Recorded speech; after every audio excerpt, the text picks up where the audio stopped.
Hello? Can you hear me alright? Hi, everybody! Hello, hello, hello. I would say good morning, but it's not really morning anymore. I had to reboot my computer last second because I don't know what happened, but like my mouse stopped working and then all my cables stopped working and I was like, oh shit, I gotta reboot. And so I do that right when I was about to start stream. So that was kind of annoying, but I'm alive! Yippee! Only a few minutes late. Not my fault this time, I promise. But anyway, I was just gonna work on drawing some nikkes today. I don't know, I just feel, hold on, I just realized that my pen is not active. I just wanted to kind of hang out, draw things, have a good time. So yeah. Let me see if I can get this to work. Okay, there we go. Yippee! So yeah, I'm gonna probably work on Siren first for at least a little while, but I was also having like a lot of thoughts about what I want to work on today, because so I have a few thoughts that have been going through my head recently. One of which is that I'm not really doing cons for the next while, so I kind of have freedom to draw whatever I want. And so I was debating between drawing like nikke peekers and drawing like the pilgrim chibis, the front and back ones, and I think I decided to go with the chibis because it's definitely more fun and a more enjoyable thing for me to do. But yeah, also just a couple announcements, or just a announcement. This is primarily for Twitch, but if you're on YouTube as well, this kind of pertains to you. But if you want more information, you can hit the !Valentine command in chat. But basically, I'm doing a little Valentine-gram this year to celebrate 5 years of being a VTuber. Well, this is my 5th year of being a VTuber. It hasn't been 5 years, but this is my 5th year. So we've come a long way since then, and I was like, what can I do that would be something nice? And since I debuted around Valentine's / my birthday, or like started streaming as a VTuber, I decided that I was gonna do like a cute little Valentine-gram, and so that's what that is. I can show you the artwork actually. Here, let me pull it up. Also, I'm trying to figure out the best way to like have tracking sit, because whenever I'm streaming art, it's always tricky.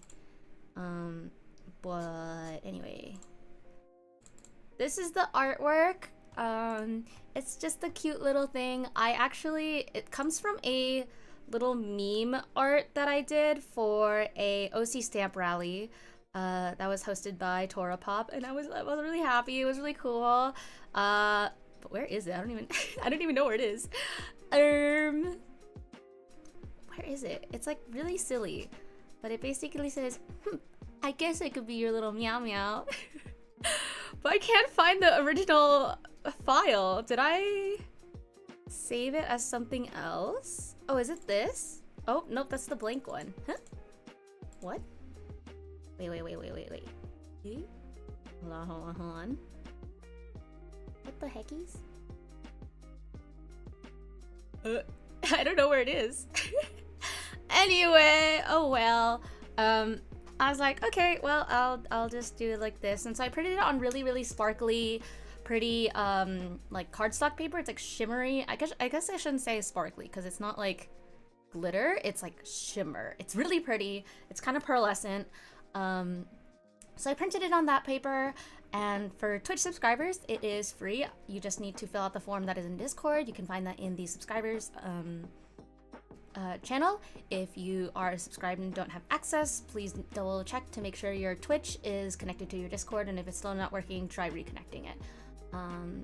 And for non-subscribers who are interested in picking it up, you can pick it up for $3 USD, which is cheaper than a subscription on Twitch.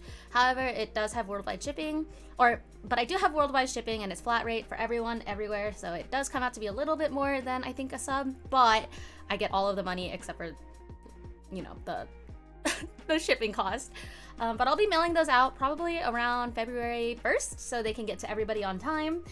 So far, I think I have like 11 left. I think I printed like, okay, I actually don't know how many Kuno printed. Printed like I want to say I asked for 50, but I feel like it's more like 30. But I also gave a lot away to like actual artist friends when I was at my last con, so I don't really know. But in my hands, I have 3, 6, 7 Valentines more from subscribers, and then I have some to make for non-subscribers. If you are a sub, you can request a personal note, and I can write you a note on the Valentine. But if you are not a sub, then I will just write your name and then sign it. But yeah, that's what the Valentines are. If you want more info, again, you can hit Valentine or check out the Discord.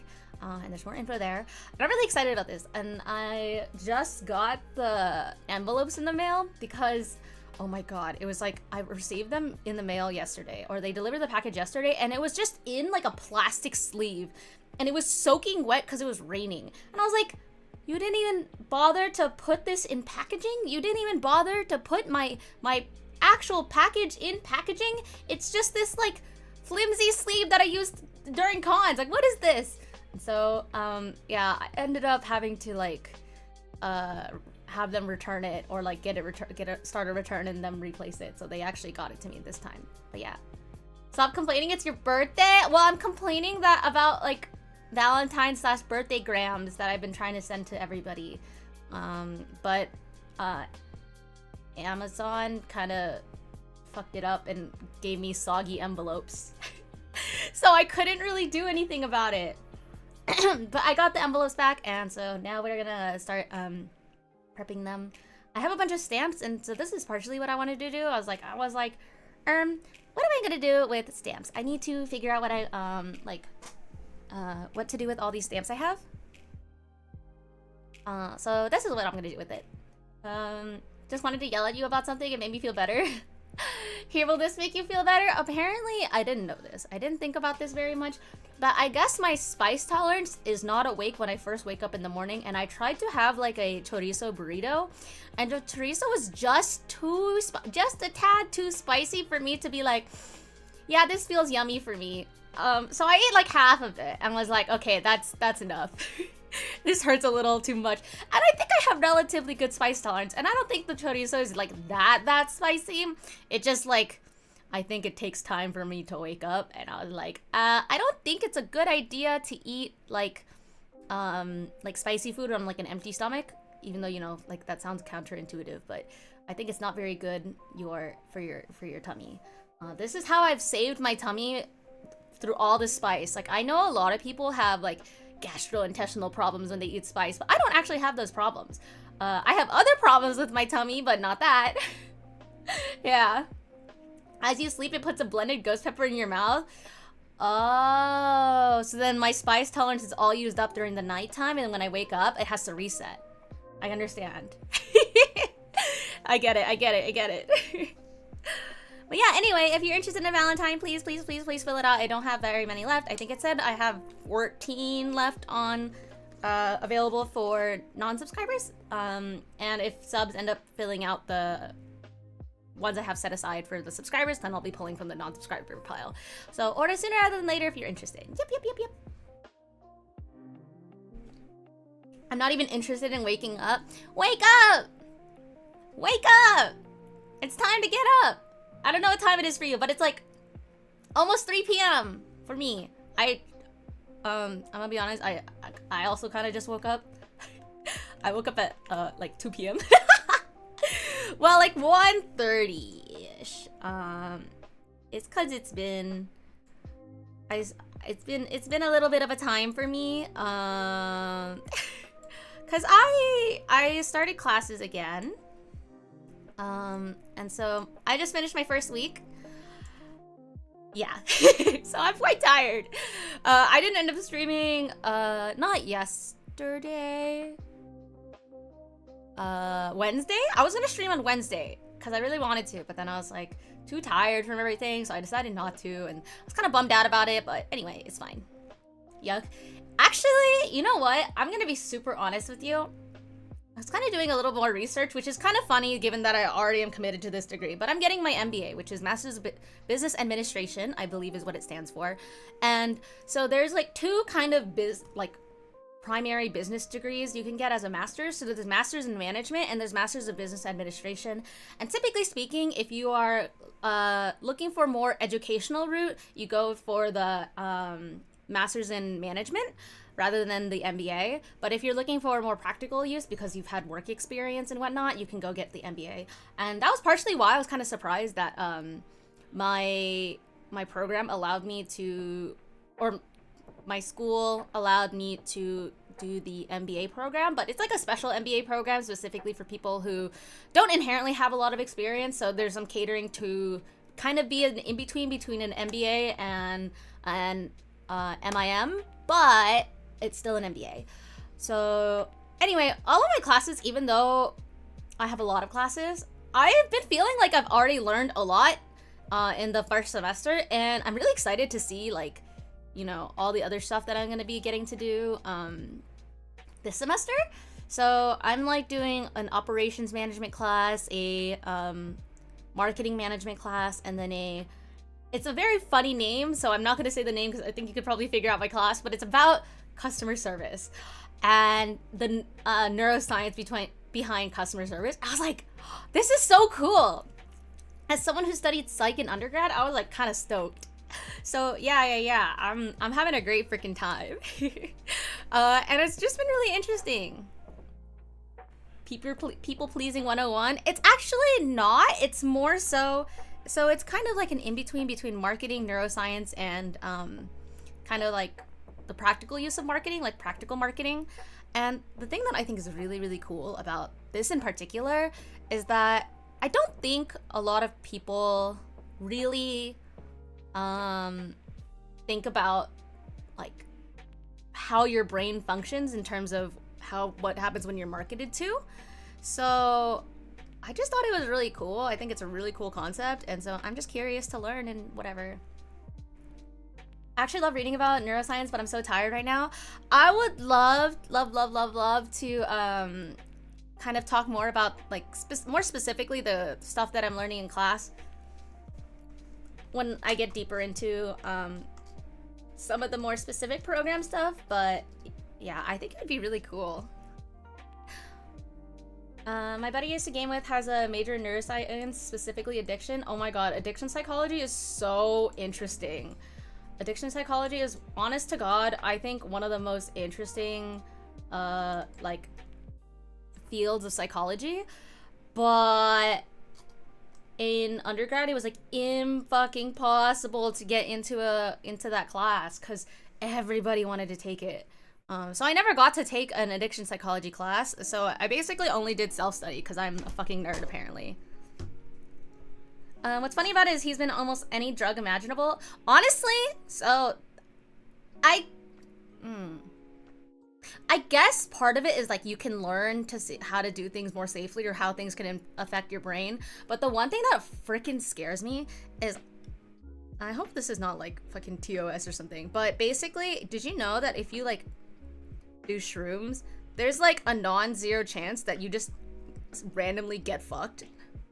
Like, isn't that scary? Like, there's a non-zero chance that it'll just change your brain chemistry for the rest of your life. That's so scary.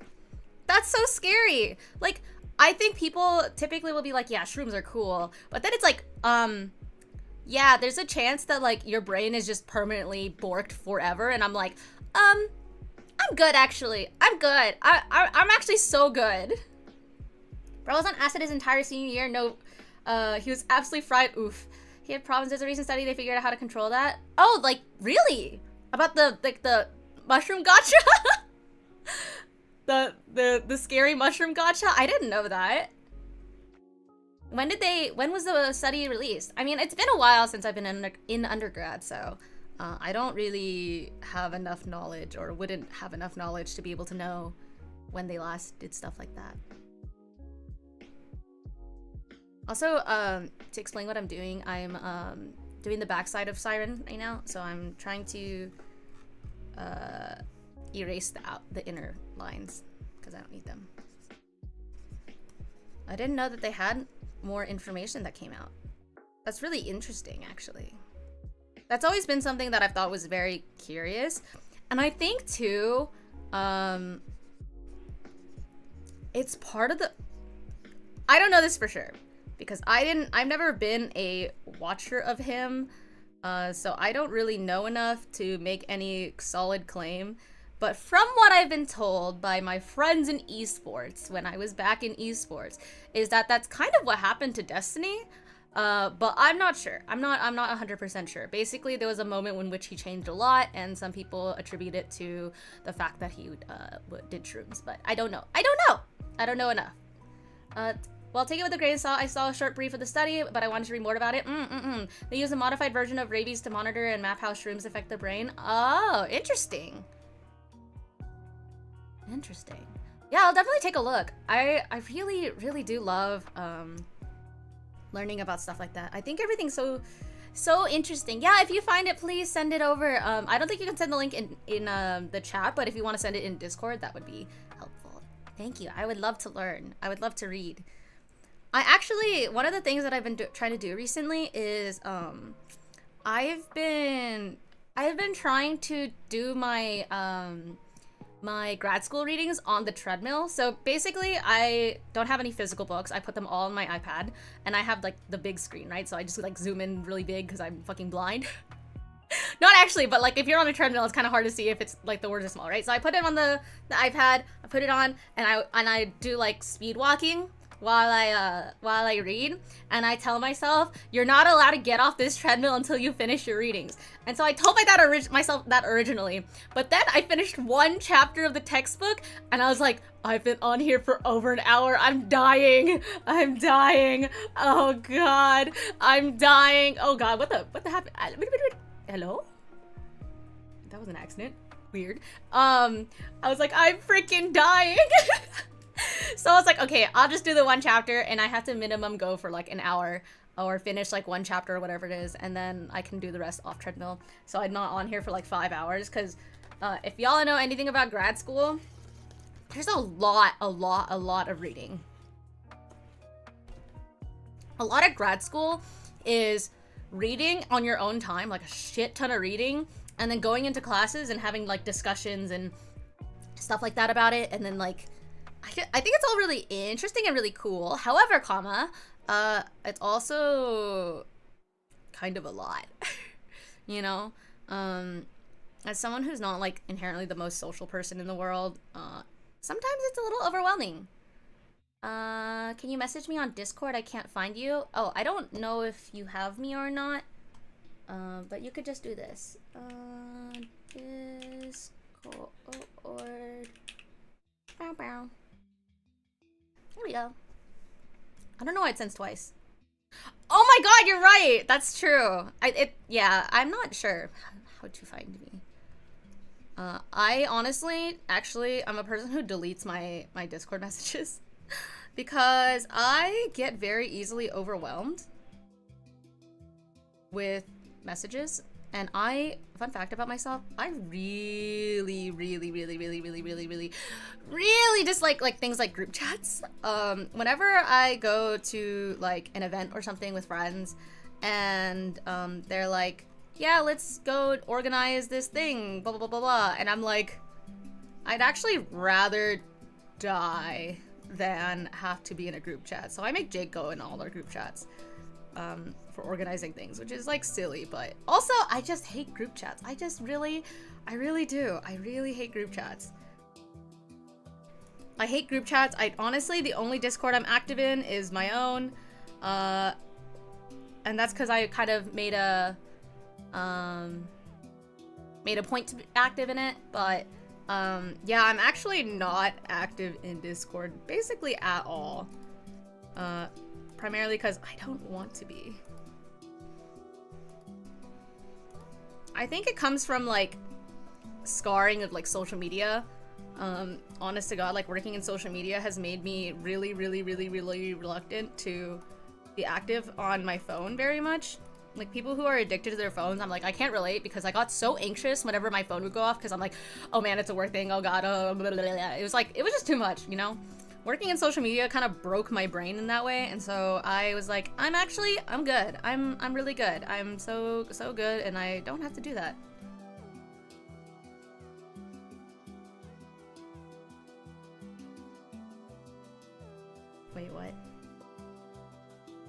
Oh, wait, hold on, I'm stupid?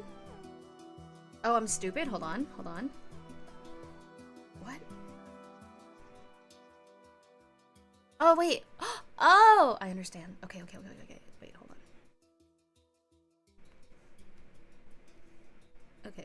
Okay. I'm of understanding now.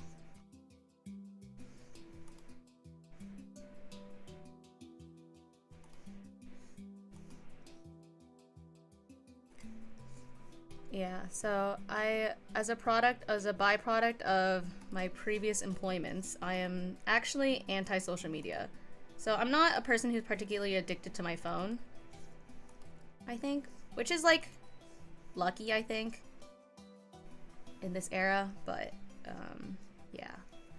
I've always been detached from the social aspect of my phone. I do watch a lot of YouTube, not even shorts, but I'm feeling like I'm running even if I have to listen to educational videos. I've been on and off, like shorts and TikTok and stuff like that. Recently I've been like watching more just because I'm like, when I have to like eat, I want to give myself like a brain completely off time instead of multitasking, because I have a really bad habit of doing that. So to get myself to not do that as much, I decided I was going to just like watch shorts or something. I watch shorts on YouTube, but not because I chose to, or choose to. Yeah, I think the thing is, for me, is a lot of the times the algorithm is for both, honestly, both YouTube shorts and for TikTok are not actually that great. I'm not actually interested in a lot of the stuff that like TikTok sends. And I know that TikTok has a really aggressive algorithm, but I think the issue with TikTok is if you've ever interacted with TikTok Shop, as in like purchase something from it, which I purchased my desk chair from TikTok Shop because the first thing you purchase on TikTok Shop is 50% off regardless of what it is. So I got my chair for like not even like less than $50, which is great. But that was the only thing that I really purchased from TikTok Shop. And then now I just get ads and ads and ads and ads and ads and ads and ads, and I'm like, yeah, I don't care about like any of this shit that you guys are like pushing to me. And there's not really a lot of interesting content that, you know, normally people would be like, yeah, TikTok is like really good about you know, the algorithm, blah, blah, blah. And I was like, yeah, I think for most people probably, but I think unfortunately for myself that is not the case, and that is solely because I made the mistake apparently of using the shop one time. I hate all the ads being sold to me. Yeah, so interestingly, the customer service class that I was just talking about, a big part of that class is actually learning about advertisements and how advertisements kind of engage your brain and how they try to fight for attention. And I think the interesting thing to me is gonna be how I feel like emotionally towards, or like ethically maybe is a better word, towards some of the class material, because I'm pretty maybe not anti-capitalist, but I'm definitely not capitalist in the way that I think people in MBA programs typically are. I think I tried my best to advocate for what is it called? What is the phrase? Something consumer, what? Ethical consumerism, ethical capitalism, ethical consumer. I don't remember what the phrase exactly is, but as someone who works in like the arts, for example, and does like arts as like a monetized arts, I think it's important to think about like, you know, how you're choosing, like basically giving people agency and choice. And the thing about ads is that like a lot of ads that like are paid and like the ads that are being pushed out, there's like, it's not consented to. And like the thing is that makes me sad is that a lot of people unfortunately don't have the ability to like really, and I'd say most people, and I mean like regardless of how intelligent you are, it's just built into like the science of your brain, is how like advertisements are designed to get your attention and how they are made to engage you and immerse you in the thing, and so you just like basically keep it in your brain, whether consciously or not, and then use that to get you to purchase something. And that makes me sad. I don't like that. I think capitalism is okay, but right now it's not really regulated like it should be.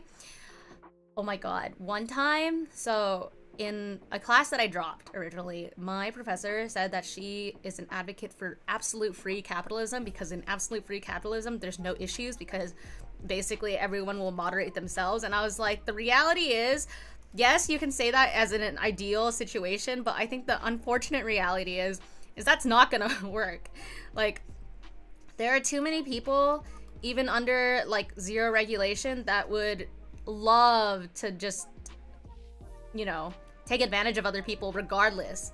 So I was like, I don't think that you understand, you know, how dangerous it can be. There's always someone who doesn't want to play by the rules. Even if there's like quote unquote no rules set, like people will just be manipulative. It's not like a slight on any one particular person or anything. It's more like that's just how it is. There's just people who are seeking to do that to other people, you know?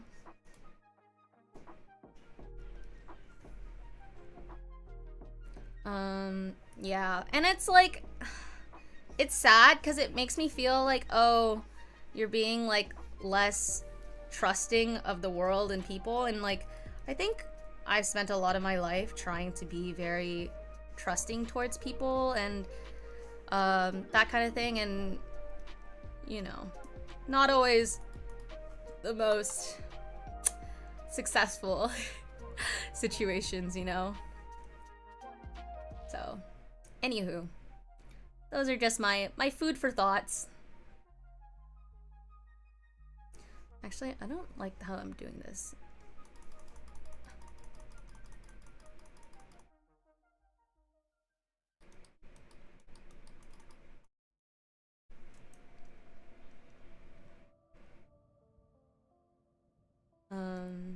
But yeah, I agree. Hi, Lucian, how are you? Okay, I want to turn off my brain and play Apex now. I'm trying to get my Smurf to play ranked. Okay. Good luck, have fun. Go click heads and be good at games. I really haven't touched like any FPS games in a hot minute.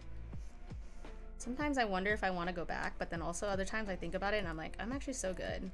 There's some genres of games, not saying FPS is one of them, but there are some genre of games that I can never really see myself really committing to, and one of them is like fighting games, which makes me sad because like some of my friends are really into fighting games, but I've just never really gotten into them. I'm doing well. I just got home with some takeout. I'm ready to devour. Ooh, what do you have? Also, my foot is itchy. I think I just scratched it a bunch. Let me get lotion. Hold on. What did you get for food? I have a Mexican mocha as my drink of choice today.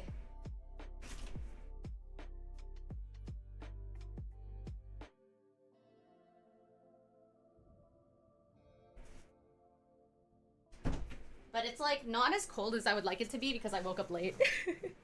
Like the Jake got the food and then I like fucking slept super long and now it's not very warm anymore, but that's okay.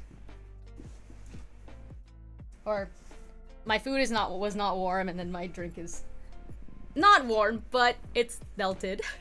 Cause I don't know if y'all have ever been to Coffee Bean, but I feel like their ice blended drinks are probably the only good drink because their drinks are really creamy and like thicker, and so I feel like their ice blended drinks do well because they are like that, but then any other drinks I feel like are not that great.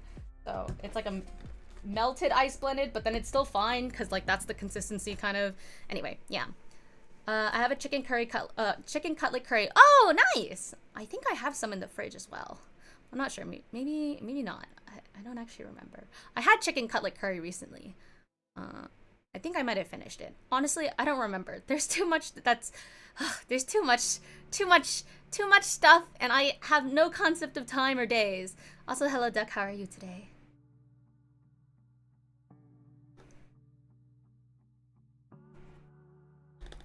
Yeah. I have a lot of night classes this semester, or this module. So it's been interesting. My classes basically go until like 10 p.m. So I think based off of that, and plus what people have indicated on YouTube, if you wanted to vote there on what to stream, YouTube based on what to stream, I've put a poll out on YouTube, and basically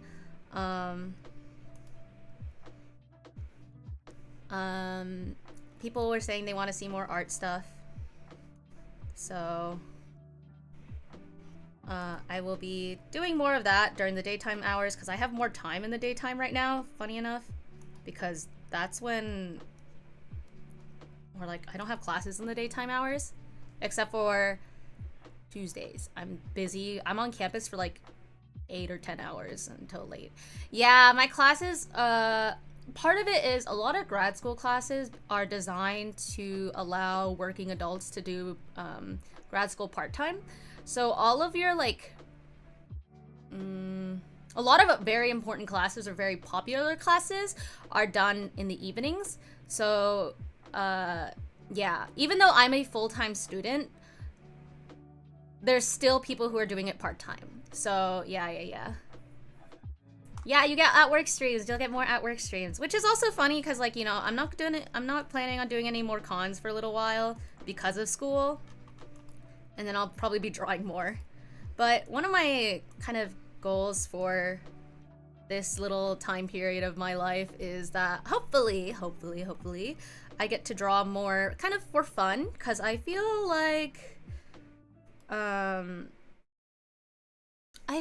I've been drawing mostly with the mentality of, oh, I'm gonna make this into merch. Like, even the Umas that I drew, like the Haru and the Teo, I was like, if I draw it just like a little like this, I could probably make it into a standee and maybe a print. And that's kind of what the mentality was. Even though I had a lot of fun drawing them, I still had that mental of like, oh yeah, this is gonna be merchandise, you know?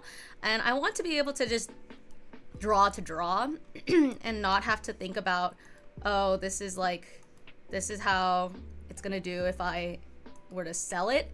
So since I'm not doing as many shows, hopefully that means that I can spend a little more time thinking about stuff like that rather than, you know, how to maximize efficiency. So yep, that's kind of where I'm at mentally on that.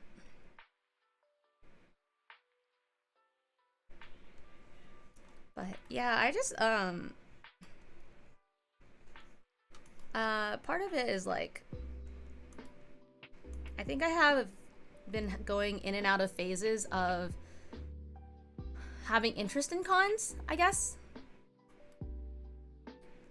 because of everything. I've been having less interest in drawing for fun because I feel like I'm kind of have to draw for cons, or I'm not being efficient with my time. So unless it's like a commission, then I should be basically working on things that can be used for convention. Less con maxing, more fun art maxing. Yeah, I hope so. I really hope so. I hope that's what the result will be, you know? Hold on. I'm gonna...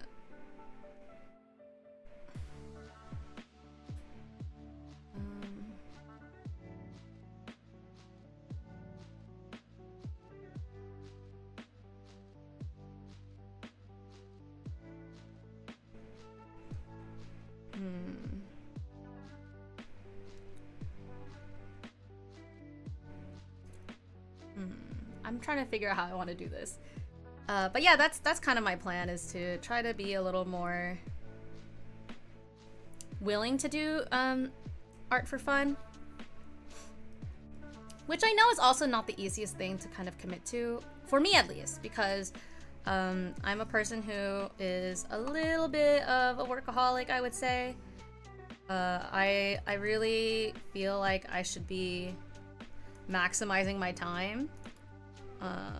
especially because I feel like I don't have a lot of it. But I guess this is like a test of patience. I look forward to trying to chill while at work. I hope that my streams can be a comfy place to have in the background. You know, I think a lot about that era of time where I would joke about like how one day I wanted to be main monitor content. But honestly, I think a lot about the fact that I don't really mind if people just want me on the background, yapping away, you know, and I think it's okay. I think emotionally I'm okay with it. I just appreciate anyone being here and wanting to listen to me talk.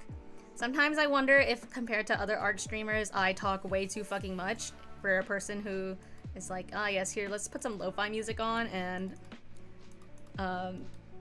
draw, you know? I feel like maybe I talk just a tad too much for that, but hopefully that's fine.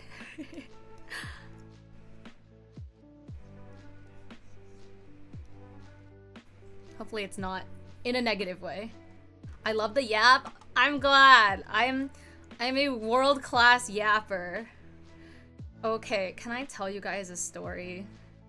Can I tell you guys a story? I hope this never gets back to this person because I feel really, really bad.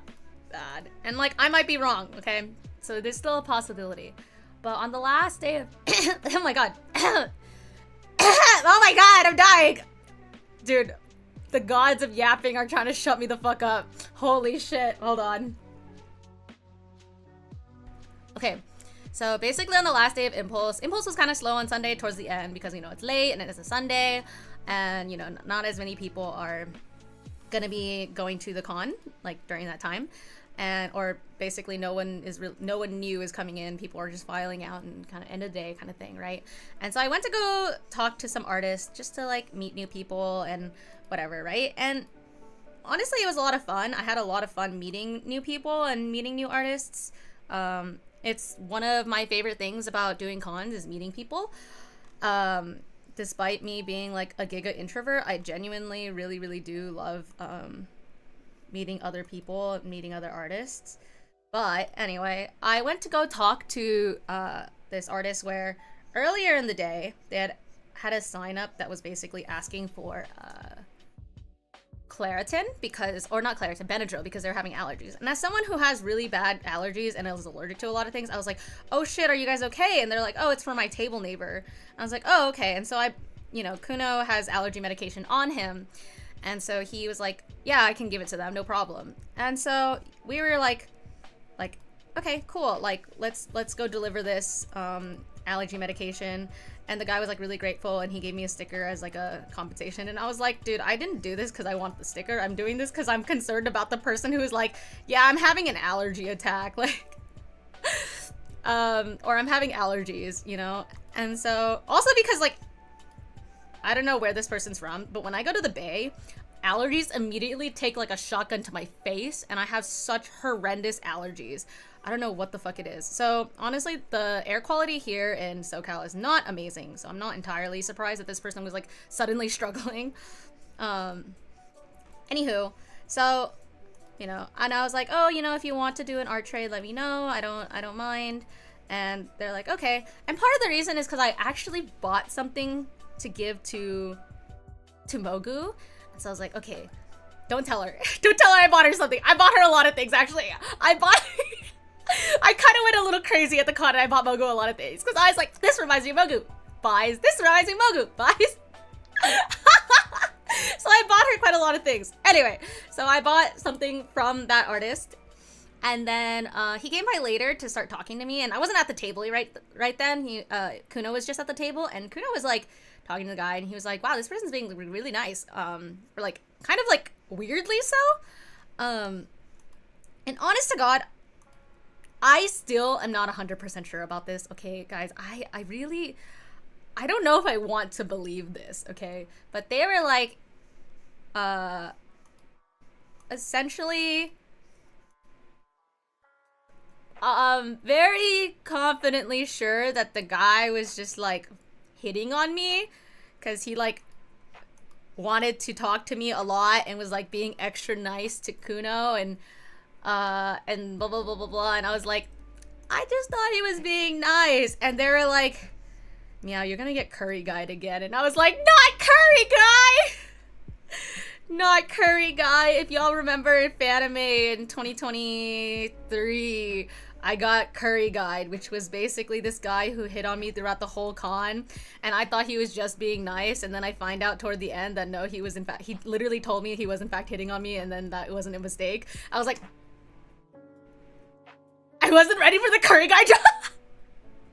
Iconic curry guy I mentioned. Yeah.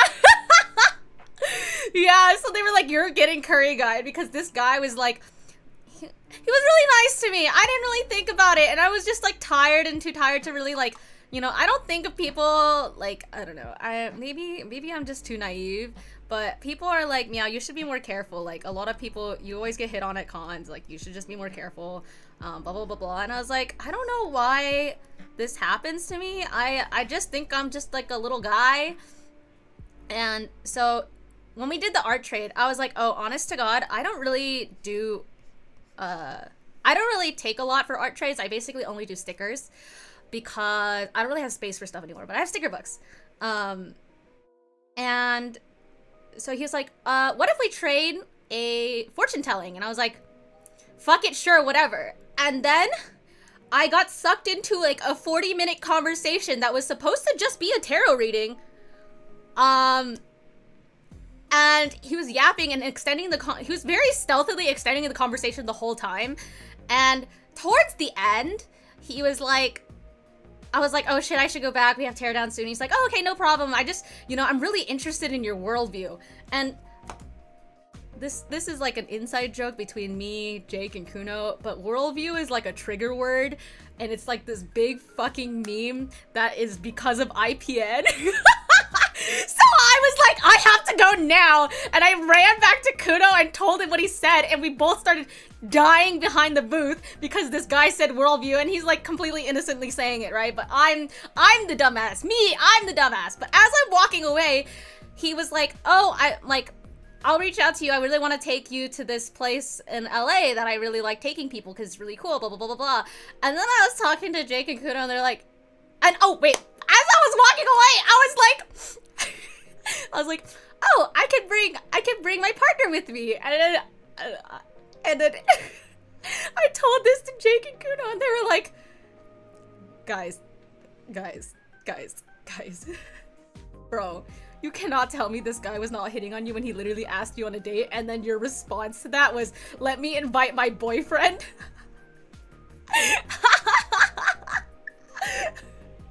Anyway, so I don't know still if the guy was just being nice, because he just seemed friendly, but according to the boys, he was in fact flirting, and I got curry guyed once again. God damn it! Why does I don't genuinely, I don't get it. I really don't get it. And I'm not trying to do this to like fish for compliments or whatever. It just like kind of just blows my mind.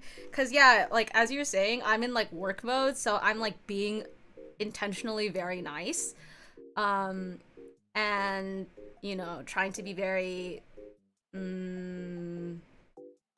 like I'm trying to network and I'm trying to make friends and stuff like that. I'm not gonna try to do anything kind of like weird. So I feel like when people hit on me during cons, it feels like they're taking advantage of that, you know, because I don't want to be rude.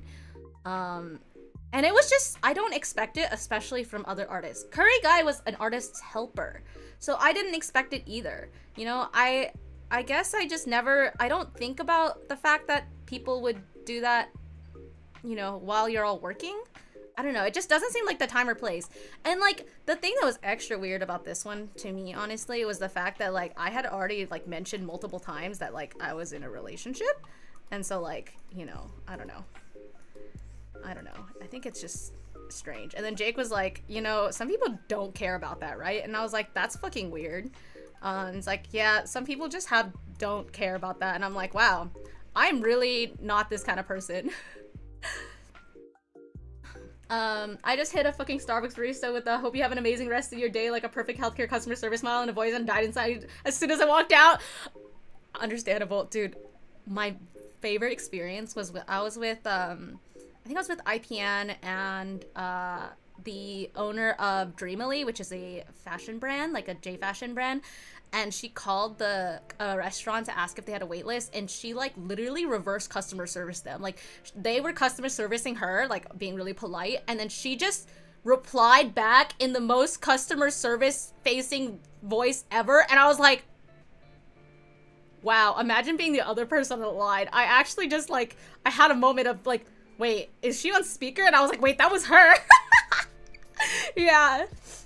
I'm shocked to hear this is coming from another artist slash helper. Yeah, that's the thing. It's like, it doesn't make sense to me. Cause I don't know. In my opinion, it's like, oh, you have a captive audience, and so you can't do anything about it.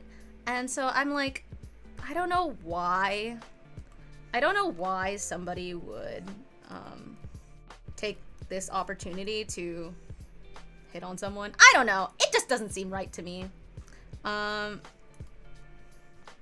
Yeah. I don't know. I feels like I just smashed my shit on the corner of a coffee table, but emotionally. Oh no. Yeah, so I'm like, I guess mentally I'm just confused why it happens. Also, by the way, I kind of hate that where this is going. I kind of hate this artwork. I'm gonna be entirely for real. I might want to start this over. Or maybe I'll just render the front. I don't know. Maybe I'll just work on rendering the front, and then I'll come back to it. Anyway, it's not like I'm trying to be like, oh, I'm so fucking fine, like everybody should, like, you know, talk to me, like blah blah blah blah blah. I like genuinely just don't get it. It's just not something that I have particular experience with. I guess I'm not.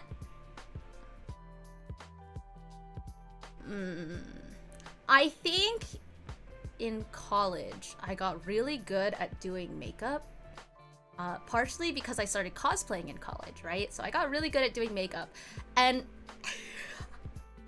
I basically treat my quote-unquote convention artist uniform as a cosplay, like convention artist cosplay. So I like kind of do my face really nice. I wear like, you know, kind of specific clothes. I'm very intentional about how I look during cons, and that's not how I probably would present myself most of the time. Like, not that I don't put effort into how I look or whatever, but I definitely do things a little more. I do things a little more than normal, you know? I guess that's the best way to put it. So, you know, call me manipulative for doing that, but I just didn't really have the kind of experience, you know, even in college, where people seemed like, especially pre-college, didn't seem interested in me at all. Like, people thought I was fucking weird, and that was kind of the, you know, everyone's perception of me. And, you know, I started dating Jake pretty early into college, I would say. Not early, like, towards the end of my,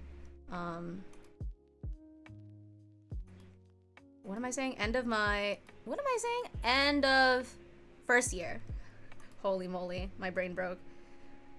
So, yeah. And so I had been in a relationship with Jake for a long time, so it's not like there was like a lot of space for that to happen anyway.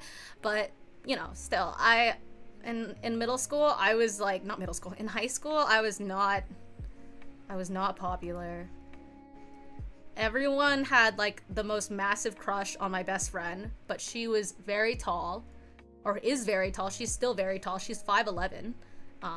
I don't know what that is in non-freedom units. Hold on, like let me do the conversion. What's 5'11"?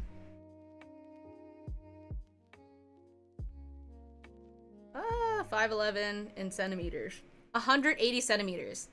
My best friend is 180 centimeters. And I am 5'2", okay?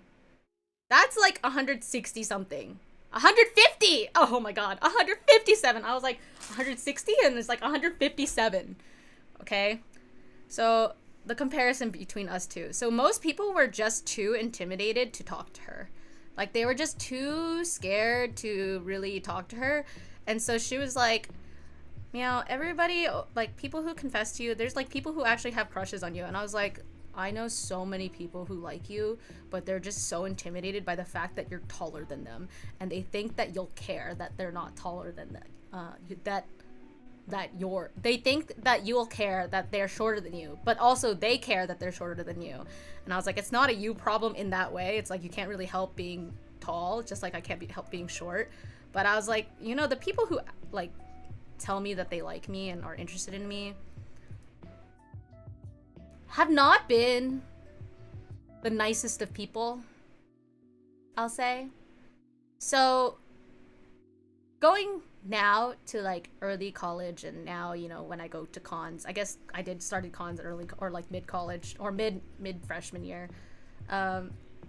It's confusing to me because I'm not used to the attention. And also too, like,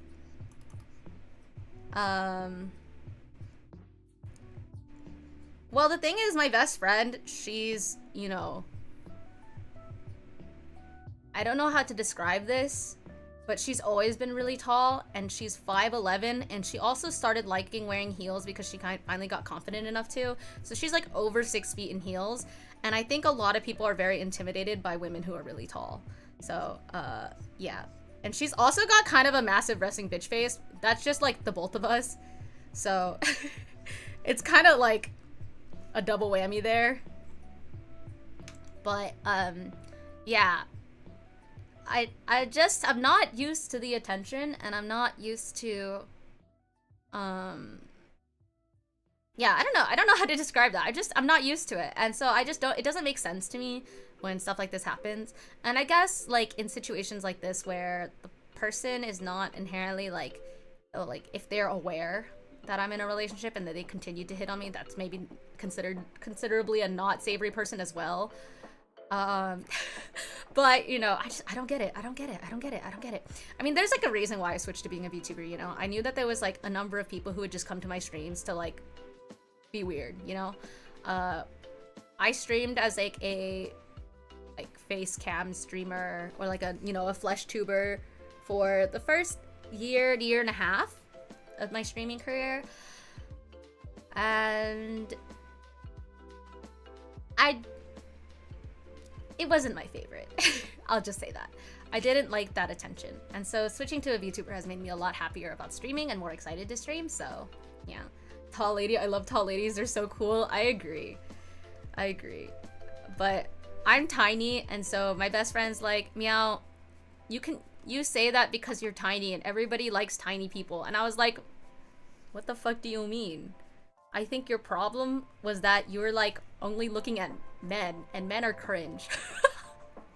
Just kidding. But, like, also, basically, like, there's so many people who have, like, hypermasculinity issues, right? So then they're too scared to have a woman who's taller than them. But trust me, out there are a lot of people who, like, love tall women. And, like, also, she's kind of realized over the years that she thinks she's not as straight as she thought. And so I think it's opened a lot of doors for her. So I'm so happy for her. I just want my best friend to be happy. I'm just intimidated whenever I first get to know someone. I gotta feel their vibes and stuff. I'm just intimidated by people. But I've been told that I'm intimidating in general, not in like a you're scary kind of thing, but like I seem very unapproachable. And I'm like, why? Why am I unapproachable? What did I do? Wait, like, did I do something wrong? Why do you think I'm unapproachable?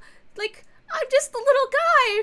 Aren't I just a little guy? I'm just a small little guy. Why would I be unapproachable? Literally, if you like didn't, you could look right above my head. How is that unapproachable? I would be mistaken as a bug. Like, I'm not unapproachable, right? But I think part of it is, according to my friends, more specific than resting bitch face, I have a resting judgmental face. Which is not helpful. Which I feel like is like the opposite of useful in situations. So, yeah. But, you know, I'm doing my best.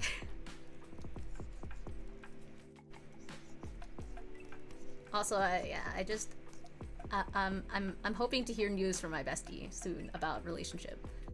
It's funny because she knows that I've been in a relationship for a very long time, so she's scared to tell me when she's like in situationships because she's scared I'm gonna yell at her, but not like genuinely, but she's like, I know I'm doing something stupid, so I don't want to tell you because I know you'll just be rational about it, and then I'll have to admit that I'm being stupid. And I'm like, well, yeah. If you're like doing something dumb and if you're in a situationship that's like not healthy, of course I'm gonna be like, bitch, get out of there. Anyway. Yeah. I have to make a forced effort to not give people major resting bitch face and a glare of fuck off, I don't need nor want to deal with you. Yeah. It run in the family for me. It run in the family. It's you know, I think I've talked about this before, but when I was younger, independently, fun fact, me and sibling cat independently found out from each other that we were both practicing how to smile in the mirror, like, often, because we like felt like we did not know how to smile. And so I just thought it was always very, very funny that that happened, you know?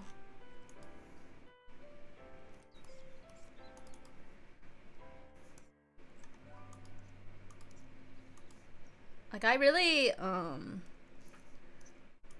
I didn't know how to smile. I feel like it was not something that was really taught, because, like, not only does my family have, like, crazy RBF, but it's, like, also, it's just, like, emotion is not a normal, a normal thing, you know? I don't know how to explain that. So I had crazy RBF, and I was, like, not used to showing emotion in, like, that way. I was taught kind of that I'm not supposed to. And so, you know, when my brother and I both were, like, going to school and we're like, oh shit, we should probably not look like we're about to kill everybody in sight. We both, like, independently went to go learn how to, like, practice smiling so that we wouldn't look psychotic in images and, like, photos and stuff like that. So I think a lot about that sometimes.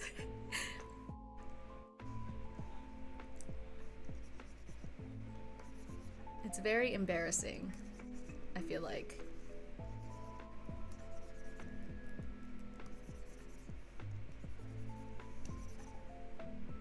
You got the conceal don't feel teachings. I mean, it's like, Mama Cat convinced me when I was a kid that, like, how do I say it? That it was, like, normal, or, like, maybe not normal per se, but, like, she was convinced that, like, a closed mouth smile is considered natural rather than an open mouth smile, which, you know, it doesn't really make sense if you think about it just a little bit, because you're like, wait, don't you, like, laugh with your mouth open, not your mouth closed normally? But yeah, she, like, taught us, like, that kind of stuff, and so she did not like showing, like, lots of emotion in that way, and so I think we kind of just, like, picked up on that for a while and then realized that, hey, maybe we shouldn't do that.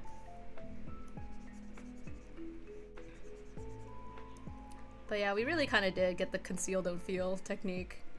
It's kind of real.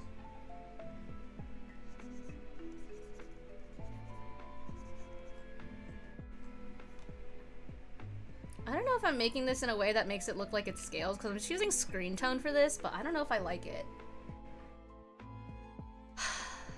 I don't know if there's like another like texture that I feel like would work for this, because I don't really love any of that, because they're like scales, right? I feel like screen tone is like the closest I could do to make it look kind of nice like that, so I'm just gonna leave it.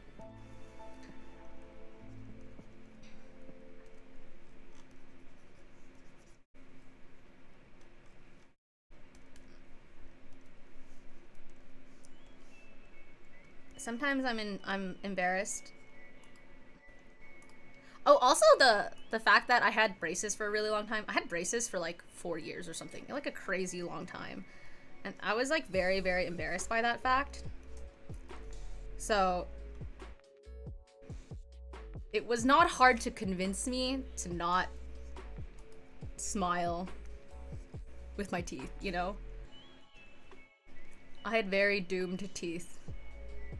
I did not get blessed with good teeth genetics. Unfortunately. I'm jealous of people who do. Or who are. Because that is not me. That is not a relatable.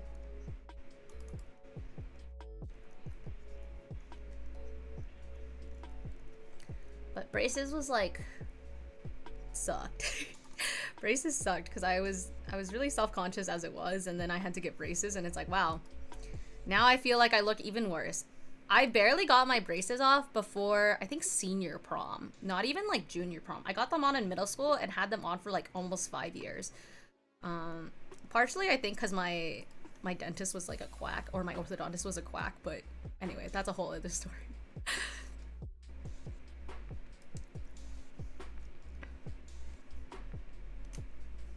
Yeah, so...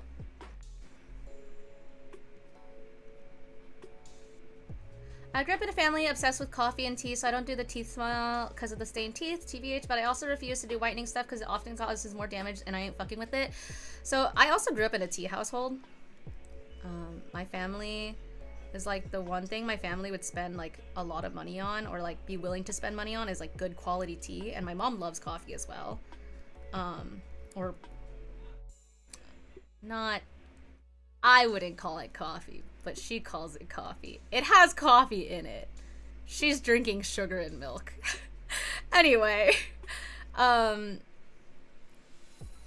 was pretty good about still keeping my teeth like relatively whitened, or like not super bad, but I ended up using like sensitive whitening strips at some point because I was pretty unhappy with how my teeth looked.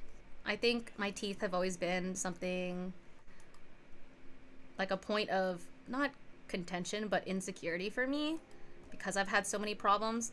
Like for me, I didn't even get my like 12-year-old molars until I was like 15 or 16.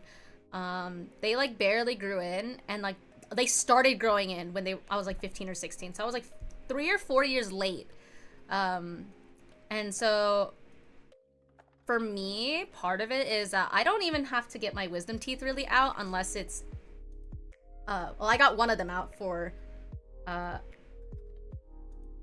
like other reasons, because I had to get a crown on the tooth next to it. But like, I don't have to remove my wisdom teeth because they're not going anywhere. They'll probably decide that it's time to come out when I'm like 80 and then all my other teeth are gone and my wisdom teeth are like, hello, it's time for you to have teeth now. So I get like a second wave of teeth.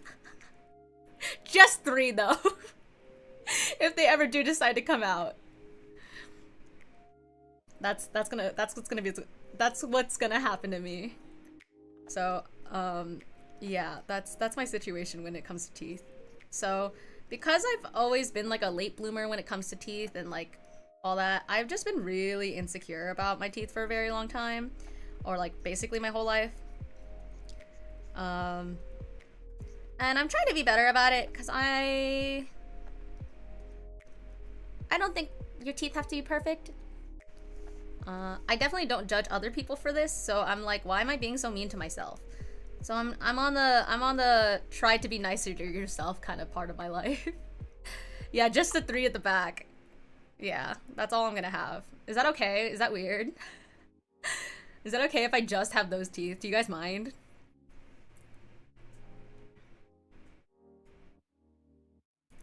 I'm just trying to be a little nicer to myself when it comes to that stuff. Because I think I'm very mean to myself when it comes to things like appearance. Like, also, for example, I have pretty bad acne scarring from when I had like pretty severe cystic acne when I was in middle school. I did not have to go on Accutane, but it was still pretty bad. I still had to have like treatment and stuff. It just wasn't to the point where I needed Accutane. So, yeah, anyway.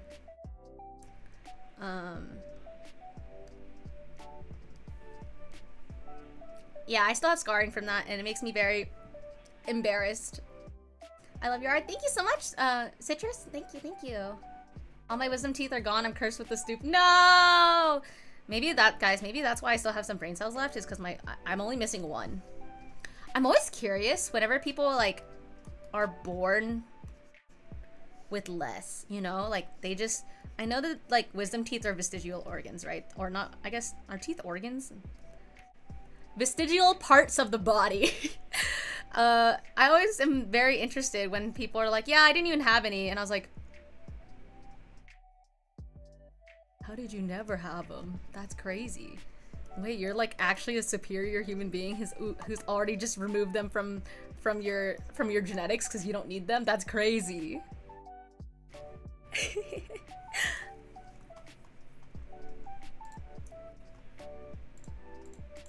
I think that's so funny.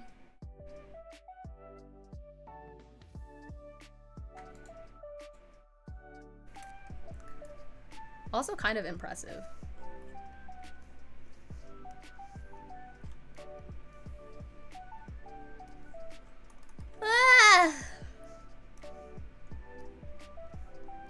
Also, after I finish Siren, I don't really know what other nikkes I want to draw, like pilgrims, because I have Red Hood, I have Scarlet, I have Cinderella, I have Modernia, I have Dorothy.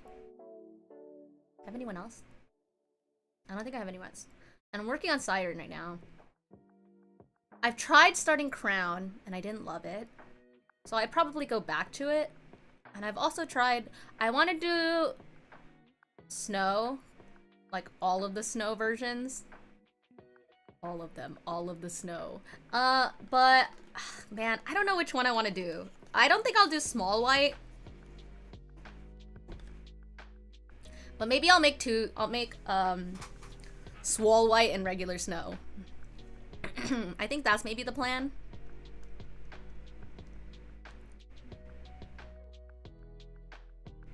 Okay, wait, let me see if I can... Oh, this is the sketches. Damn it. I thought I would maybe have extra lines in here.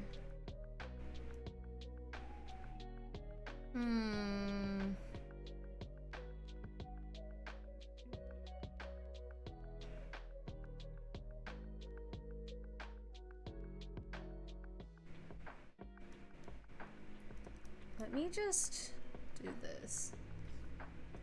I'm gonna try again on this.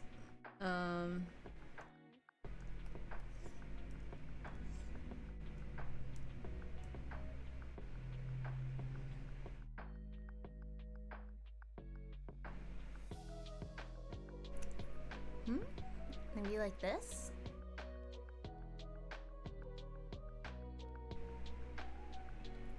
And then I will... Oh, that's not what I want.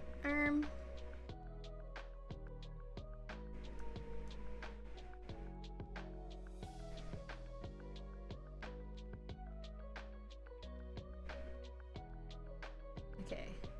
Alright, I'm just gonna try to sketch it out because I think it'll be easier.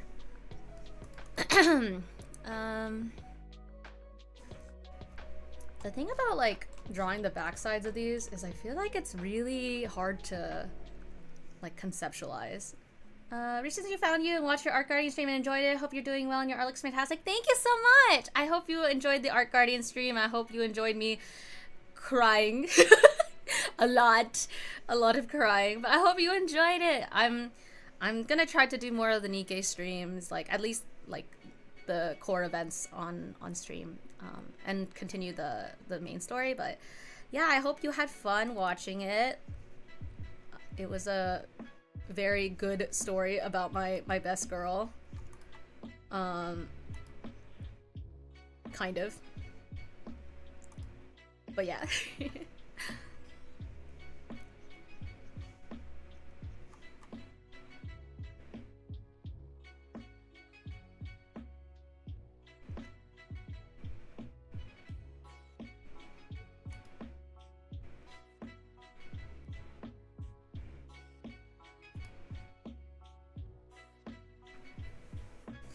Ugh.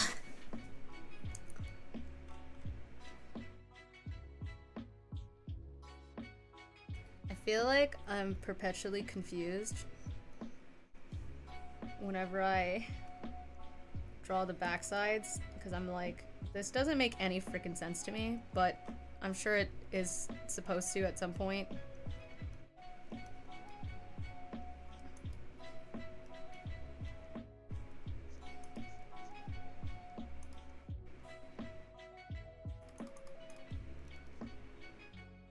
Miss Scarlet Rabbit, thank you for the follow. Welcome to the Miao.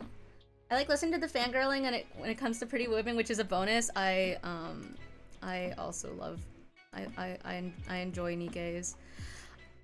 Anyone who plays nikke right now, have y'all, what are your thoughts on Label? I haven't done her story yet. I haven't done the event story at all. But what are your thoughts on Label? Because personally, I'm not huge on like the I can fix her stinky girl trope. Partially because I can't handle people who are stinky. That's not me. I'm too much of a germaphobe for that. Although I know I say all women are good women, it's not my preference. Or all women design good design kind of type shit. But yeah, I'm not the biggest fan of her. I think the coolest part about her is that she looks like Hex Maniac from Pokemon. So I think that's hype, but that's about it. I feel kind of bad about it, honestly. I feel kind of bad that that's how I feel about it. Okay, wait, hold on. Nikke Siren. I need more references of her backside.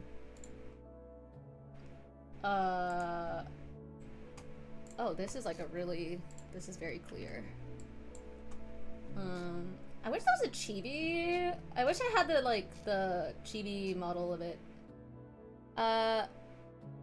She's a little too much to Mogador from Azure Lane than I would like. Who's that? I don't know. I don't play any other gachas, so I don't really know who that is. Also not a fan of the smelly woman trope, but I sympathize with her job and social anxiety. That makes sense. Yeah, I'm not a smelly woman enjoyer, unfortunately. Unless the smelly is good.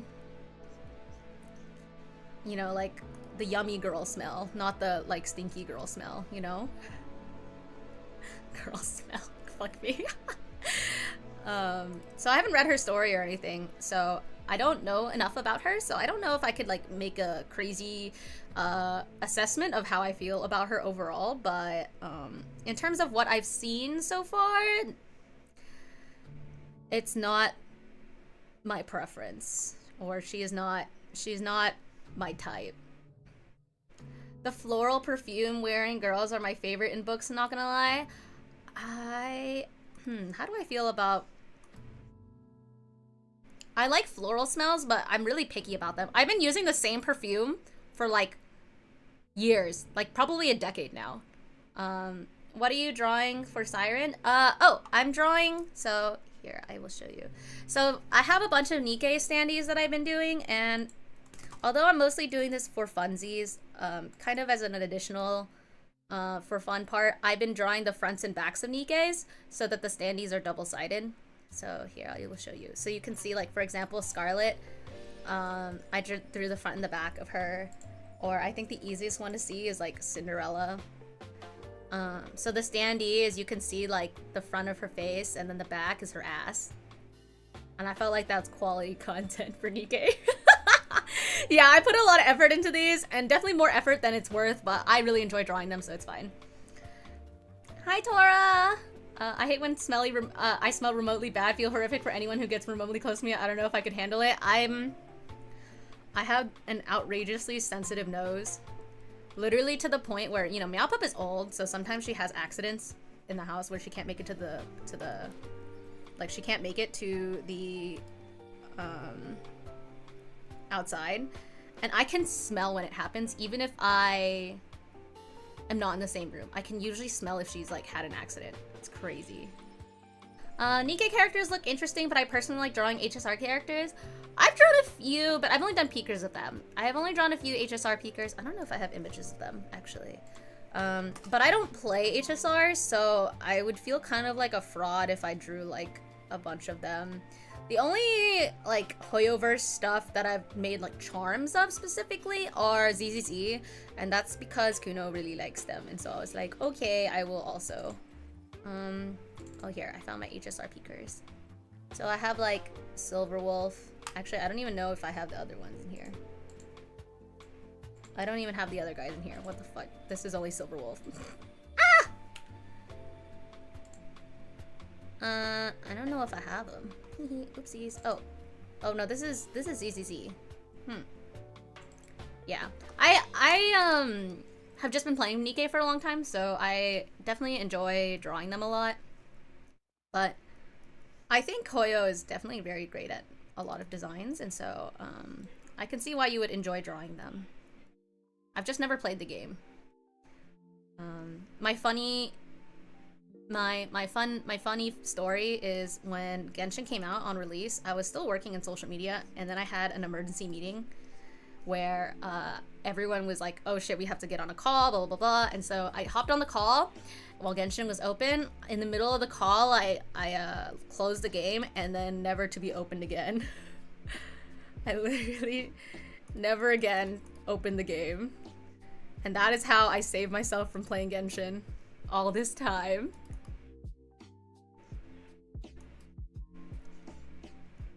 I don't play gachas much, maybe a little on occasion, but I prefer looter shooters. What's that? I don't know if I know the genre. I would definitely prefer like single player games at this point, so I don't mind gachas because I don't play a lot of them. So wait, is looter shooters like Apex and Fortnite and stuff like that?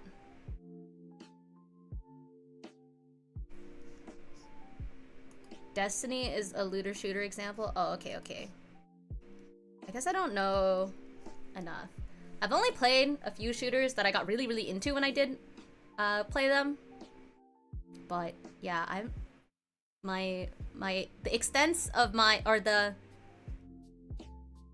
thing is about games is that unfortunately, my family did not grow up very wealthy, and so I didn't have access to a lot of games. So I actually don't have like a very extensive background in like a lot of games that a lot of people, like, for example, grew up on. It was just never my experience, unfortunately. So there's a lot of games that I never really got to play that I think a lot of people did, and sometimes I'm a little envious, you know? I played like Remnant and Far Cry. Ah, okay. Yeah, like I recognize the names and I kind of know of the games, but I never got to play them. So like all of these like quote unquote iconic series that a lot of people have played, I unfortunately have never gotten the chance to, which makes me a little sad. But also like I basically only played like a handful of Nintendo games, and even then like not a ton. Yeah, I would just play the hell out of 1 or 2 Nintendo games.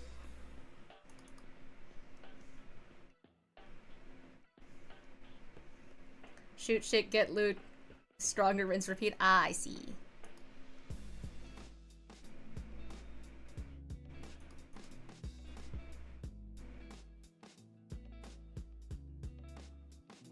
I like, so like for example, my first shooter or like PC type game was Overwatch, and I played at 12 FPS on a shitty laptop that was definitely not meant for games like that, but I had a lot of fun. Also, hello. I find it insane that I've gone my entire life without touching a Pokemon game. That is a little crazy, I will say. But, you know, some people that's some people's experience, you know? Despite owning a 3DS since 2012, did you ever own a Pokemon game? I mainly played Pokemon games growing up, like, too, because my distant family members would get me it. Yeah, same! Me too, me too, me too! Die-hard Halo fan. I've never played Halo.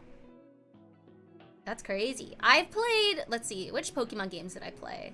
I played, oh my god, why is the first Pokemon game that came to my head Pokemon Ranger?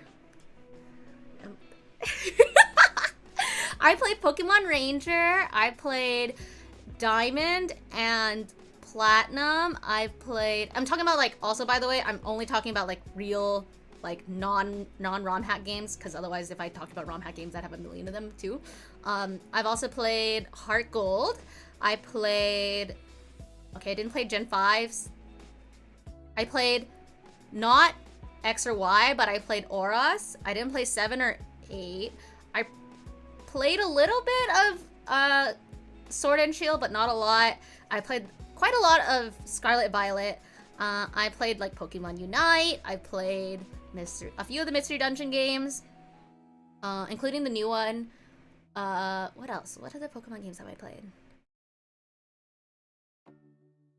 I guess Go and like TCG Pocket. Pokemon Ranger Guardian Signs is a fire-ass game. Yeah, dude. Oh my god. They can never bring that shit back because it doesn't really work. But oh my god, it'd be so fire if Ranger came back. I'm so glad y'all have base taste.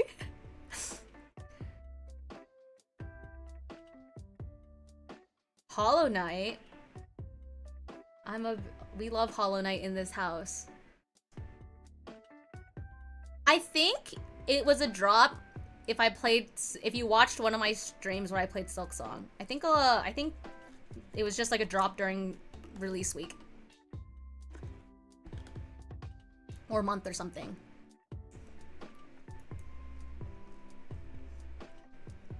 Sad my Pokemon Ranger got lost when I moved to Europe from Asia. You want to know something also sad? I kind of feel that is I lost my Pokemon Heart Gold game. Because my family did not have the funds to buy a lot of games, so we played on an Ace card, and when we swapped up to a 3DS, the 3DS had better blocking software for like Ace card and stuff. So then I could no longer play my Heart Gold and Soul Silver anymore, and so I never got to play it again, and so all of my progress in that game is gone! The poor people get punished. Unfortunate. I found out last week that Hornet was a spider. Yes, she is a spider. I lost my Soul Silver and Guardian Signs, and I don't think I've emotionally recovered. Dude, you know what's crazy? Is, when we were in college, Jake actually found his copies of Heart Gold and Soul Silver, and he has like two Soul Silver two Soul Silver copies and one Heart Gold copy. And I was like, do you know how much money that shit is worth now? Like, Heart Gold Soul Silver was one of the least produced Pokemon games. And one of the most favorite. Like, it costs so much if you want to resell that. Not that I'm saying you should, because you should just give it to me. However, that shit is like... That's a lot of money. Because I thought about buying one, because I was like, man, you know, now that I'm adult, I should go get the game. And I'm like, oh, that's like $500 for a game. No, I'm good, actually. I'm so good. Yeah, so, that did not happen.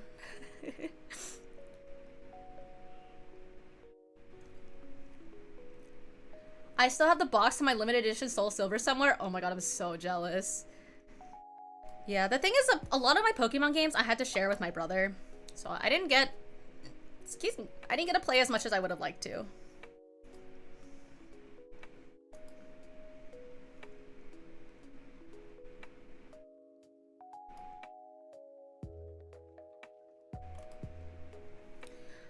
I was looking to buy some PSP games since I found my dad's PSP in container. Games are like 2K a piece. Yeah, it's crazy, isn't it? And isn't it also crazy that if you wanted to like fix a GameCube controller, the only way you can get official parts is if you were to go to Japan and do the like retro game console gachas and then picked up pieces. Like I don't know if you can hear this. These are SNES buttons.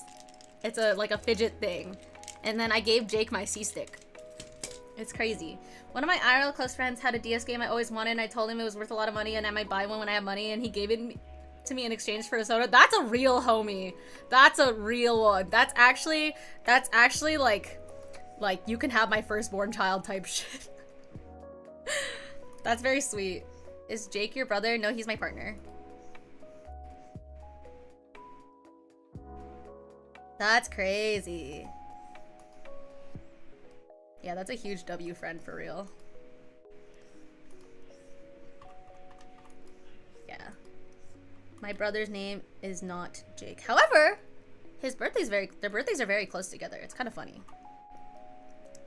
Also, Panko's birthday is also near their birthdays. It's all a silly time. I was like, I will help you get any girl you like. I will coach you to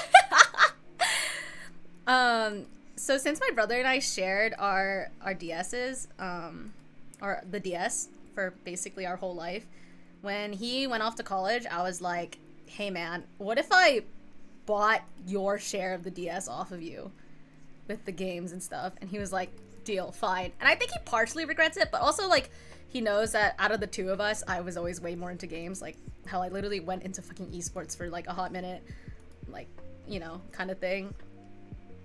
So he was like, yeah, I guess it makes sense that you would want this and it doesn't really work for me. So yeah, anyway, oh god. Okay, there we go. I don't even know what games I still have.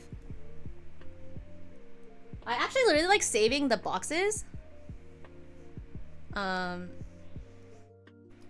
But I don't think I kept the 3D or 3DS games here with me. Does the pen on the Prism model track your IRL pen? Yeah, it does, but I think I might have not turned on the the mouse movement. Hold on. I think I can. Hold on. Cause it's supposed to also move.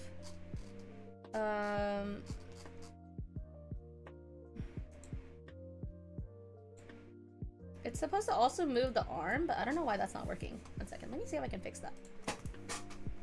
But yes, it does. Isn't that cool? Let me see.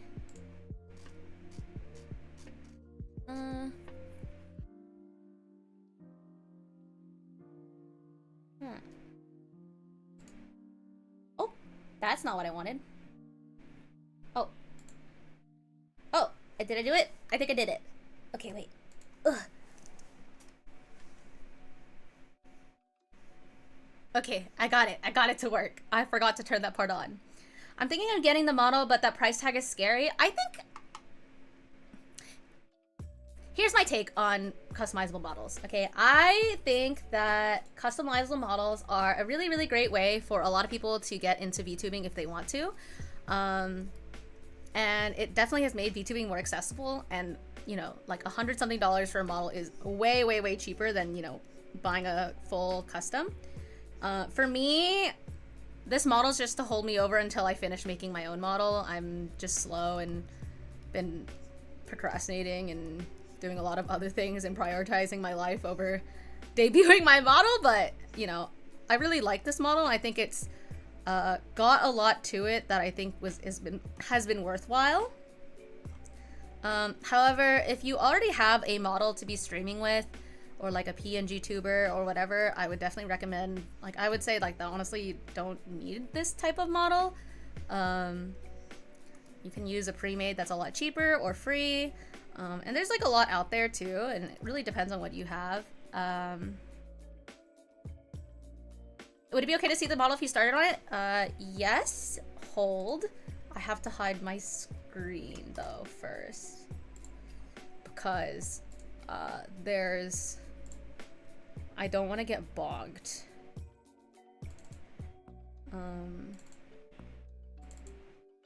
So hold on. It's a big ass file too.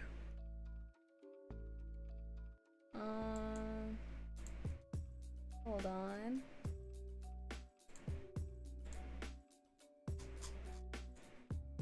Okay, here we go. that's not what I wanted. No! This one. So this is... Hold on. Okay. This is what we have so far. So, yeah. Hair's a little different. Oh, I forgot the side hair. Haha. Ta-jam! But you can see I like edited the prism model to have very similar pieces. Like here, hold on. Let me do this. And then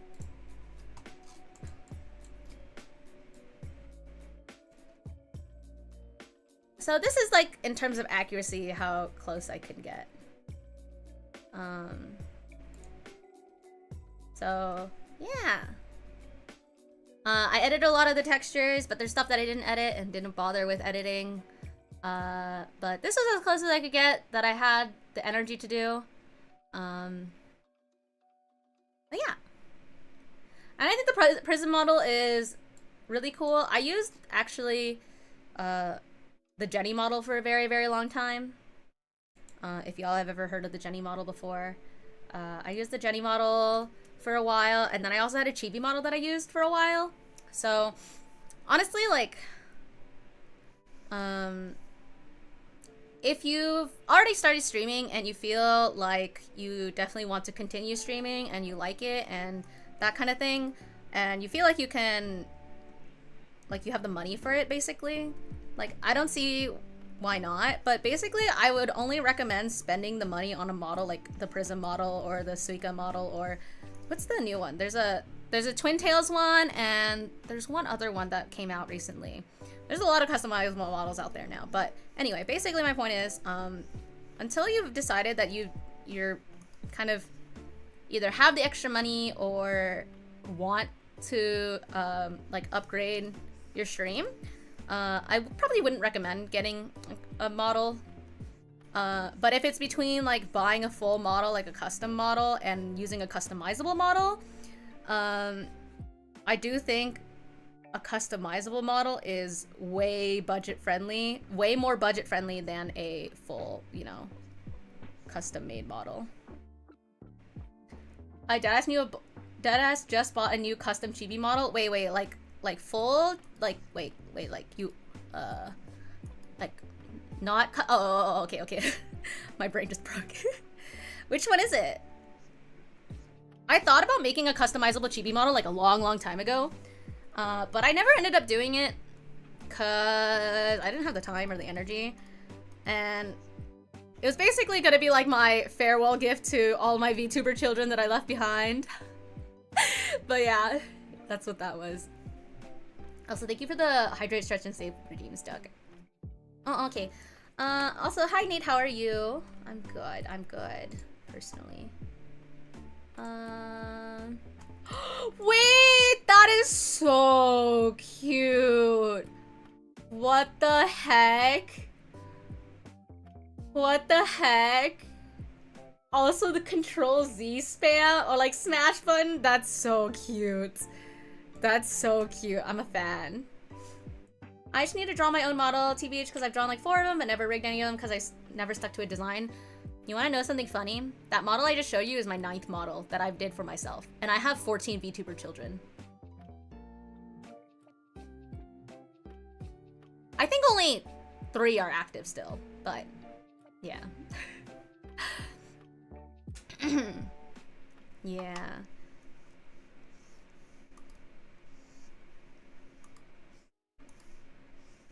It's just how the cookie crumbles or something. Oops.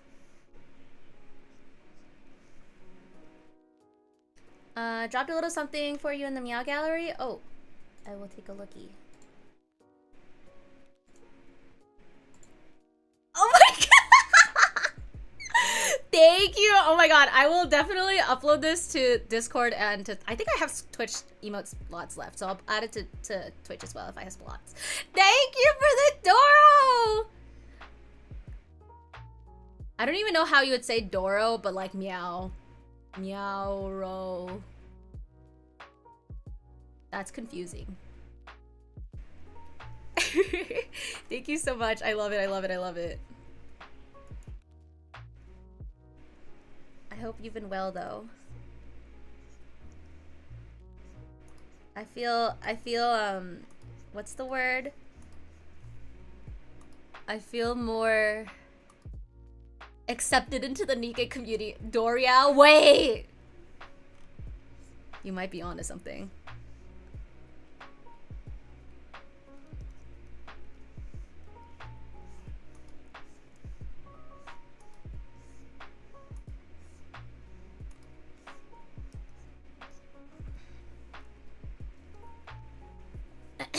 Yeah, so that's basically been my take on like customizable models and whatnot, because I really like this one and I think the rigging is really great, and I think there's a lot of good things about this model, and also it's, you know, Akizone and oh my god, I don't remember the other artist's name. It starts with an M, but that's all I remember, sorry.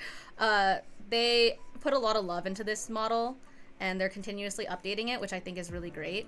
And I think Suika's also been putting up updates for the model as well, which I think all these things are really, really great to see. So I definitely think out of like a lot of options out there, customizable models are a great option, but I would not call a budget option, by the way. I know a lot of people say customizable models are a budget method for VTube models, but I actually think that's more like mid-range. But I do think the price tag is not inherently accessible, especially depending on where you are in the world. You know, there's not really regional pricing on them. So how do I say? I think there's a lot of free models on Booth or cheaper models on Booth, and those I believe are more budget friendly. So there's like free, there's budget friendly, and those things are both available on Booth. And then the customizable models I would put as like mid-range, and then there's like, you know, as you go higher and higher in the tiers, it gets more and more personalized. The budget VTuber model is a PNG tuber. I still think that you can get like a budget model off of Booth, as long as the artist doesn't mind editing, or like you editing the textures. Otherwise, like, you know, there's a lot of things that are option. Like, there's a lot of options out there. Yeah, and like also PNG tubers is also an option, typically speaking. You can also get like a slightly rigged PNG tuber, which is also really helpful. Like all these are, I think, great options for people who want to kind of upgrade their like model or their streams to be a little bit more VTuber actual. Yeah. Also, Legendary Cow, how are you today? I've been wanting to get like an official character sheet or an officialized drawing of my OC. Like, I completely drew it all out, but it's to be finalized and fully drawn with detail. I love character sheets. I think they're really cool and really helpful, but I also feel like my brain breaks, even though I'm like, yes, my brain has graphic design brain, but then I like try to put together a reference sheet and I'm like, wow, I hate this. Let me see if I have any reference sheets. I guess I have my current one. This one. This is my previous model that I ended up scrapping because there was some parts that I didn't like, so I like am redoing a lot of it. Yeah, you could become a Doro VTuber. It is free.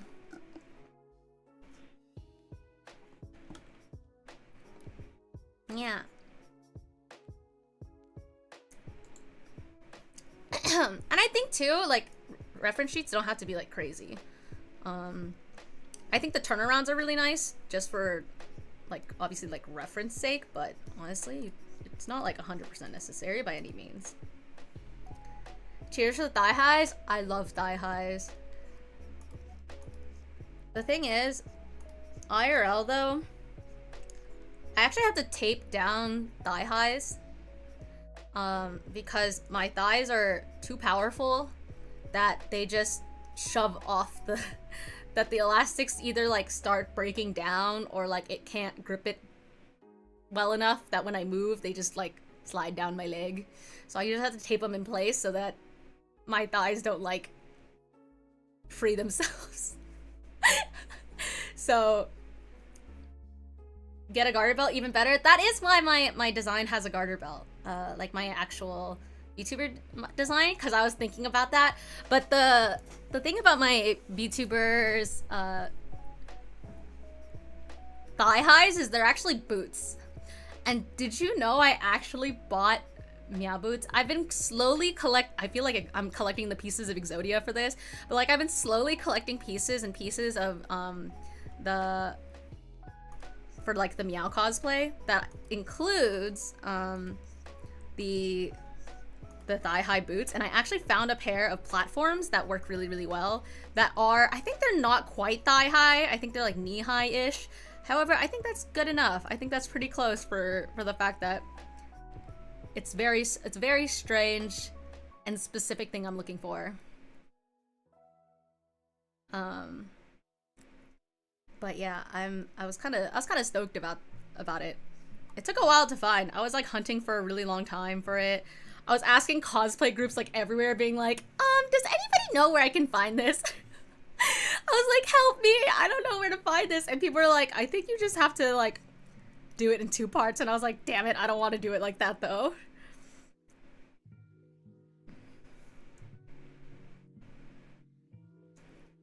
Yeah, so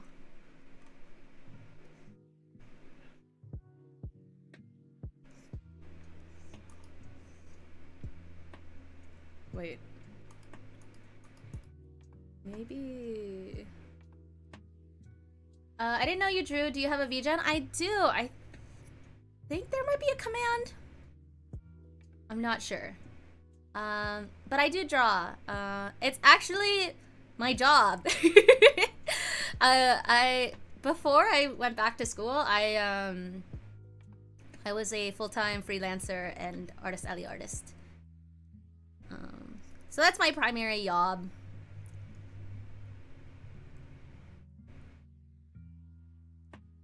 Yeah. I'm very lucky to be able to do this as my full-time, you know? But part of the reason why I went back to school was because the economy is pretty shit, as you all know, or at least I know the economy's shit everywhere, but like in the US it's also very, very bad, and the job market's bad, and blah blah blah blah blah. So part of the reason why I decided to go back to grad school was go back to school was because I was like, yeah, I'm good. I'm just gonna do this because income right now is not as stable as an artist because people don't have the money to spend on luxury items, which I totally understand, by the way. I don't fault anyone for that. AI taking our jobs. Yes and no. Maybe this is a hot take, but I think that there are a lot of people, and a lot of people basically... Here, I need to draw a graph for you. Okay. So I think if we were to look at this as like this, right? This is gonna be like AI use income.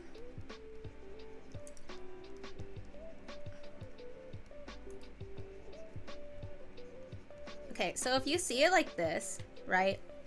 I think AI usage actually is like typically pretty high on, like, I would say on like lower end side or like lower income side, primarily because of like necessity. I think when you get to middle income, I think it's like, or actually I should do it like this. And then I would say like the wealthier you are, it kind of goes like this. I feel like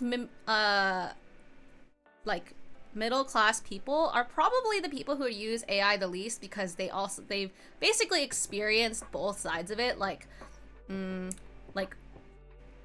basically white and blue collar work and stuff, and so they understand the value of it, and then also want to and they basically spent their life trying to prove themselves. And I think rich people, and I think if you're like giga rich, you probably have like, you could probably arguably use no AI because you could just hire people to do it for you, and like then that's a fun time, like live in artist kind of thing. But yeah, basically I think this is kind of how it looks like. So I don't think inherently that I don't think AI particularly is like taking people's jobs, but I think it's a lot of things that are having an impact on the economy that is not just related to AI. And so when it comes to things like art and whatnot, art has been and always has been considered a luxury. And so when the economy is shit, people are not gonna be spending money on luxury.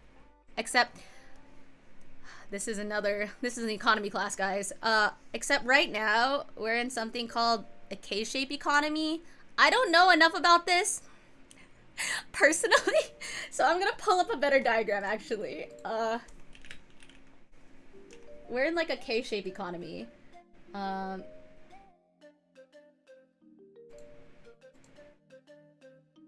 Okay, here's a better graph than what I can do. Okay, basically it's a K because, hold on, it's a K. Wait, it's a K because like this is the K, right? Also, I actually don't like this graph. I lied. Hold on. So I don't like this graph. 1 second.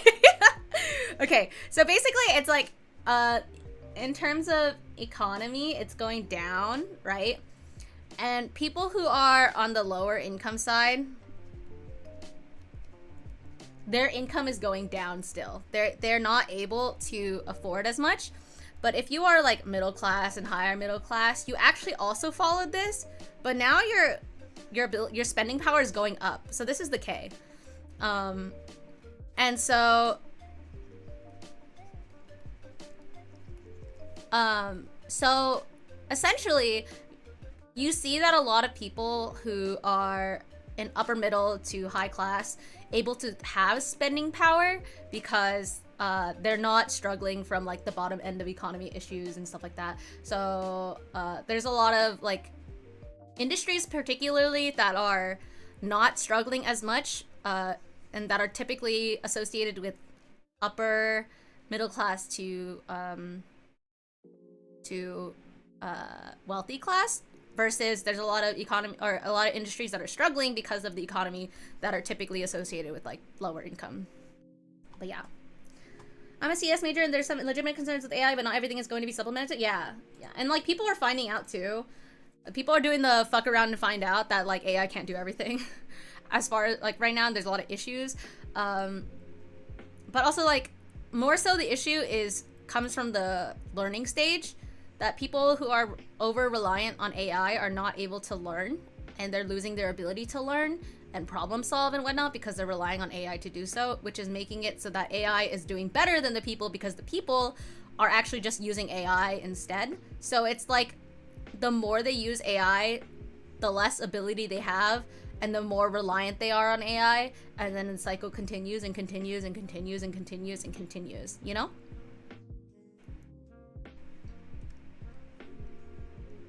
So that's what that is. So since art is like a luxury, less people are able to afford to spend the money on the luxury of art. However, there are people who still have the income to do so, and the like, what is it? Spare, like, like, no, it's not like loose change. What's the word? Liquid assets. I don't know what the word is. My brain's too tired. But basically, a lot of more people who are on the like upper end of things don't have to worry as much about what the fuck? Okay. Are not having to worry inherently as much about oh my god, why is my brain breaking? People are not having to be concerned about like AI taking over like stuff like art and stuff. It's more so just that the people who normally would fund and support the arts don't have the spending power to do so normally. So I was like, okay, good time to go into school, and then I just learned more about this shit. Sorry, my brain was like literally frying itself in like real time. That was huge in my classes. The basic a third of my class syllabuses were basically AI policy. Oh yeah, that's it right now too. My campus is actually not anti-AI, but very much so How do I say? If you use AI, you have to disclose where you've used it, if you use it at all, and you have to source it or cite it, and then also like moderate your use to what's like necessary. So like they're like, oh, if you use something like Grammarly, for example, please just state that you use Grammarly. And you know, that's not going to be something that inherently is like a harmful AI thing. But then if you're like, write my report for me, and then you state that you used AI for that, or if you didn't state, then it's academic dishonesty and you're like plagiarism. So it's both those things. And so yeah, it's just like a whole interesting thing. And I found out actually one of my current professors is the one who wrote the AI policy. But I think that's a lot more moderate of a way to manage it, because I think unfortunately how things are now is that we can't effectively tell people like don't use AI period in like schools and stuff, because you can't, like, as much as we would like to, I don't think we can like stop anybody from using it. So I think it's best to teach people how to moderate the usage and to not be entirely reliant on it. And I think that's the biggest thing. Yeah. So it's been interesting because I'm of the like generation of students that just barely missed the AI wave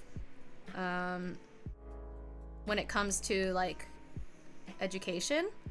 So I have a very different experience from a lot of people, I think,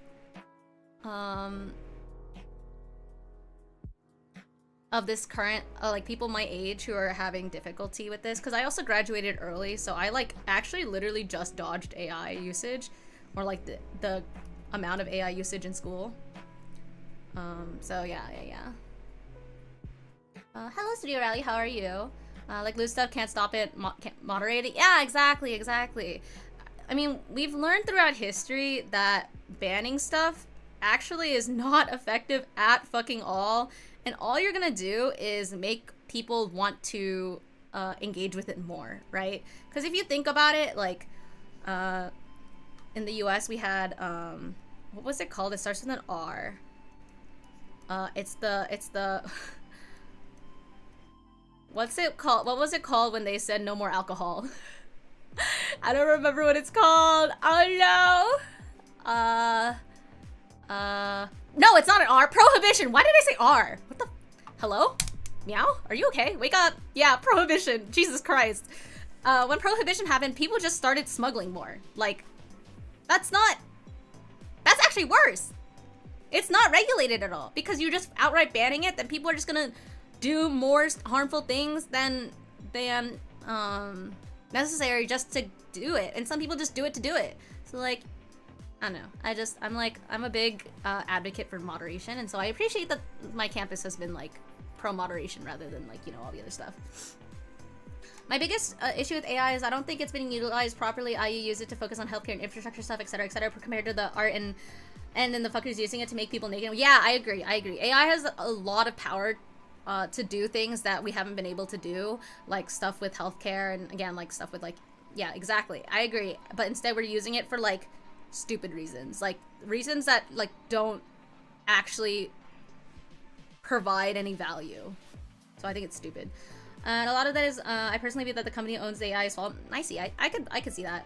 That's how NASCAR got formed. Prohibition is. Oh, really? I didn't know that. The creation of speakeasy. Yeah. Exactly. Yeah.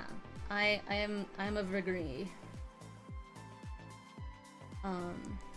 Yeah. It's so not smart to outright ban things, because historically that just doesn't work. Unfortunately, it just doesn't work. You just exacerbate the problem and then pretend that it's not. Like, I don't know. It's a silly time, I think.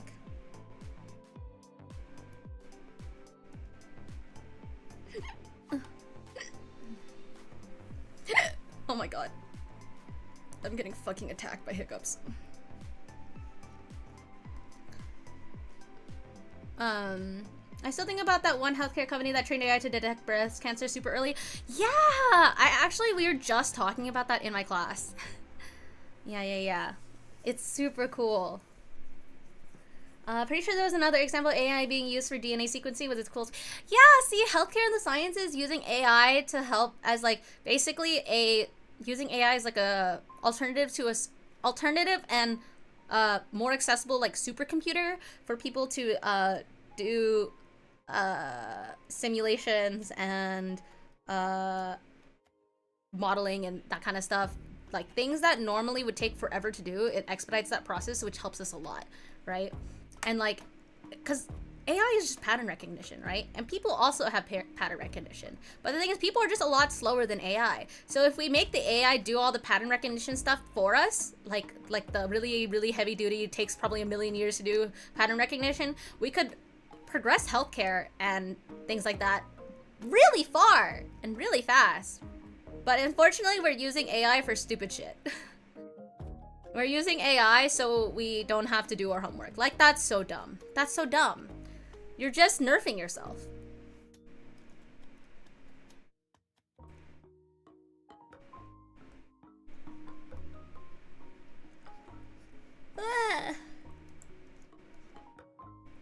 I'm a pretty big advocate for,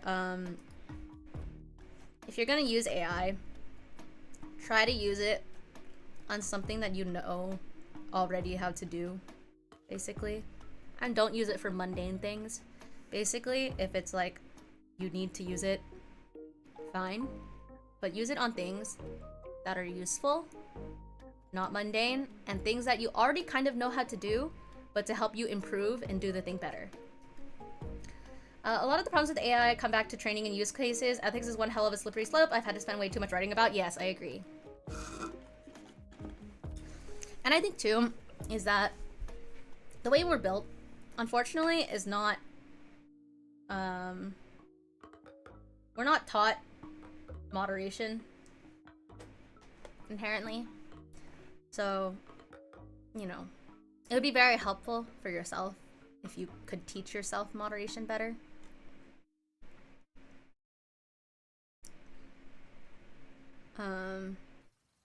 Yeah.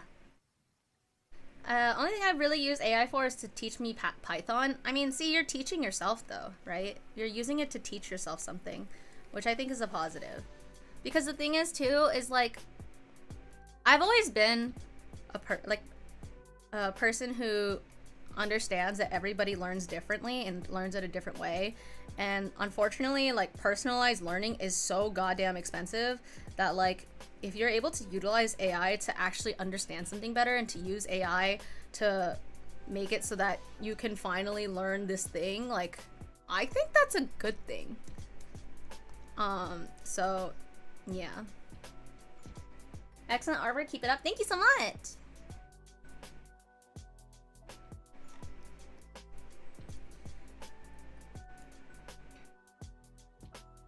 I have Opaima.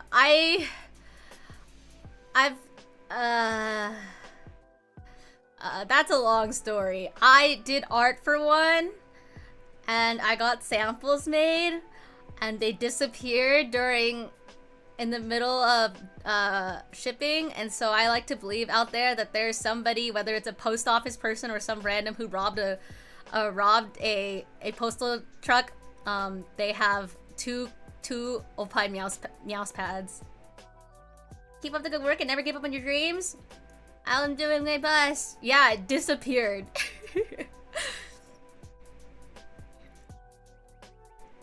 I'm like that meme that, like, you know, you like, it's the guy looking at the camera but like really suspiciously. That's me.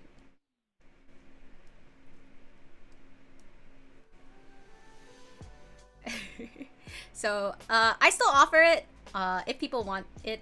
So some random USPS worker has Miao Opie pad on their desk for all to see. Dude, the funniest part is that, like, I don't even know how the fuck you would find out that's me or anything. Like, that's such a weird concept. I think that's up there with, like, But this, I guess, is a little weird, less weird, but surprising. And I'm like eyeballing every single one of you because my brother has a sticker or like a peeker of Miao on his suitcase, and he was traveling with a friend, and his friend was like, "Oh my god, I watched that VTuber," and he was like, "Huh? Oh, cool." Did not realize it was Miao, by the way. He just used it to identify his suitcase. Told me later, and I was like, "You know that's me, right?" And he was like, "Wait, what?" And I was like, "What the fuck? What the fuck?" So one of the nikke Miao is actually friends with my brother, and I'm scared. Which one of you is it? Which one of you is it? Maybe they run away since I've told the story before, and since then they've never come back because they're like, uh-oh, caught.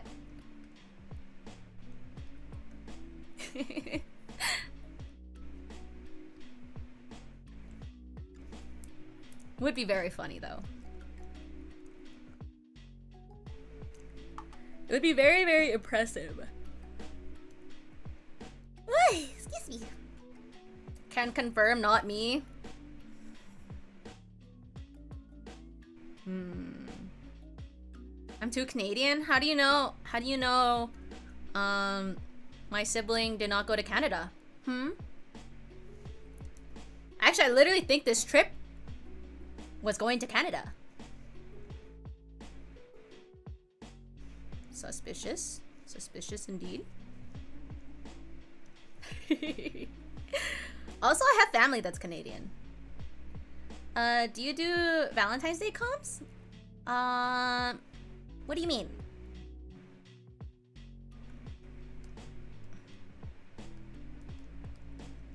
What do you mean specifically? I have no recollection of ever seeing a Miao sticker on a suitcase. I would have brought it up to you 100%. Fair. That's true. That's pretty true.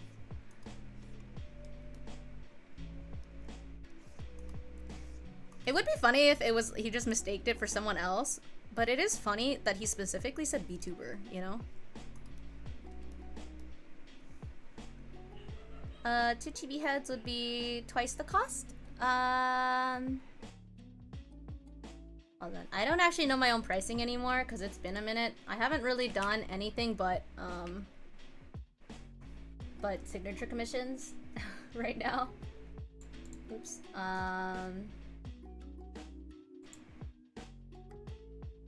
If it's just heads, we can negotiate the price. I would not mind. I wouldn't charge the full 50 per because it's not a full body if it's just their head. But yeah. But feel free to send me a message on VGen for questions, or you can email me too. Instead, I have a shirt with a Miao signature on it, the very first. The very first. And for people who are not here in the beginning, if you want a Miao Valentine, I am actually going to be sending Valentine's grams out to people. If you use the exclamation Valentine command, it'll explain. America explain. Framed in a jersey display case on my wall, that's hype. I love my Miao Valentine. I love you, princess. I love you, princess.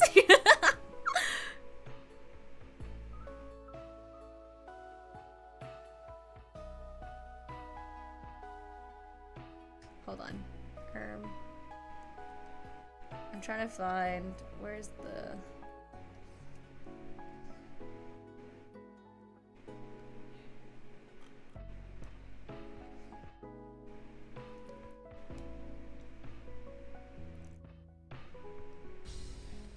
I'm just doing something for funsies. It's like a 5 years of streaming as a VTuber. No, you can be Miao Valentine. You can be Miao Valentine. But the funny one is the is it this? I guess I could be your little meow meow. That was the meme one. I can't find the file for it, so it's probably I didn't save it except for in Drive. Unfortunately. I guess I could be your little meow meow.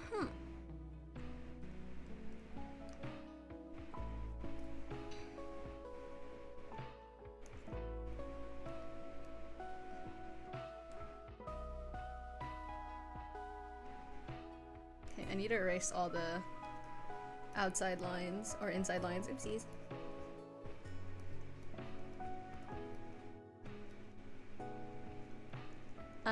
Do you have a Valentine for Valentine's Day? My dogs. And Jake, probably. He hasn't asked me, though.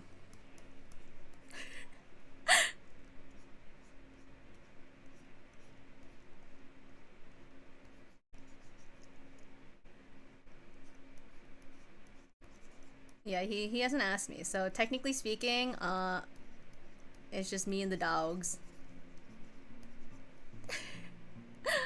Demand a ring from him? Actually,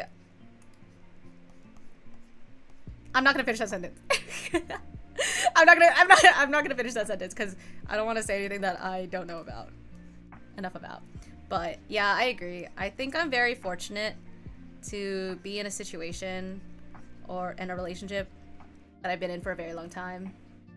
Didn't help that my college had 2-to-1 guys to girls ratio. That's crazy. I think my university had more women than men. I'm not sure. Also, Mimic Art Story Concept, thank you for the follow. Welcome to the Nakamiao. My college had more women too. But it depended on the department, I guess, in terms of how many people or like what the demographics were in there.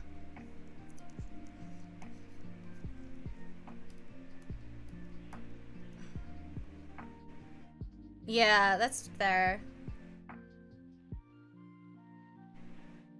But yeah, I do think I'm very lucky because I've been together with Jake for... We're going on our 7th year. Wait, 7th?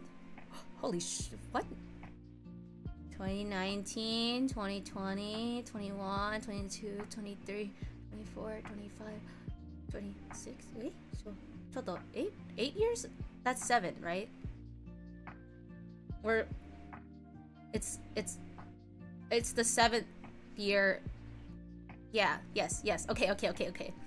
Enter, yes. I found a lot more girls in the biochem department than CS. I think that's true. It was at my university too. Hope you two are happy. Don't feel too old.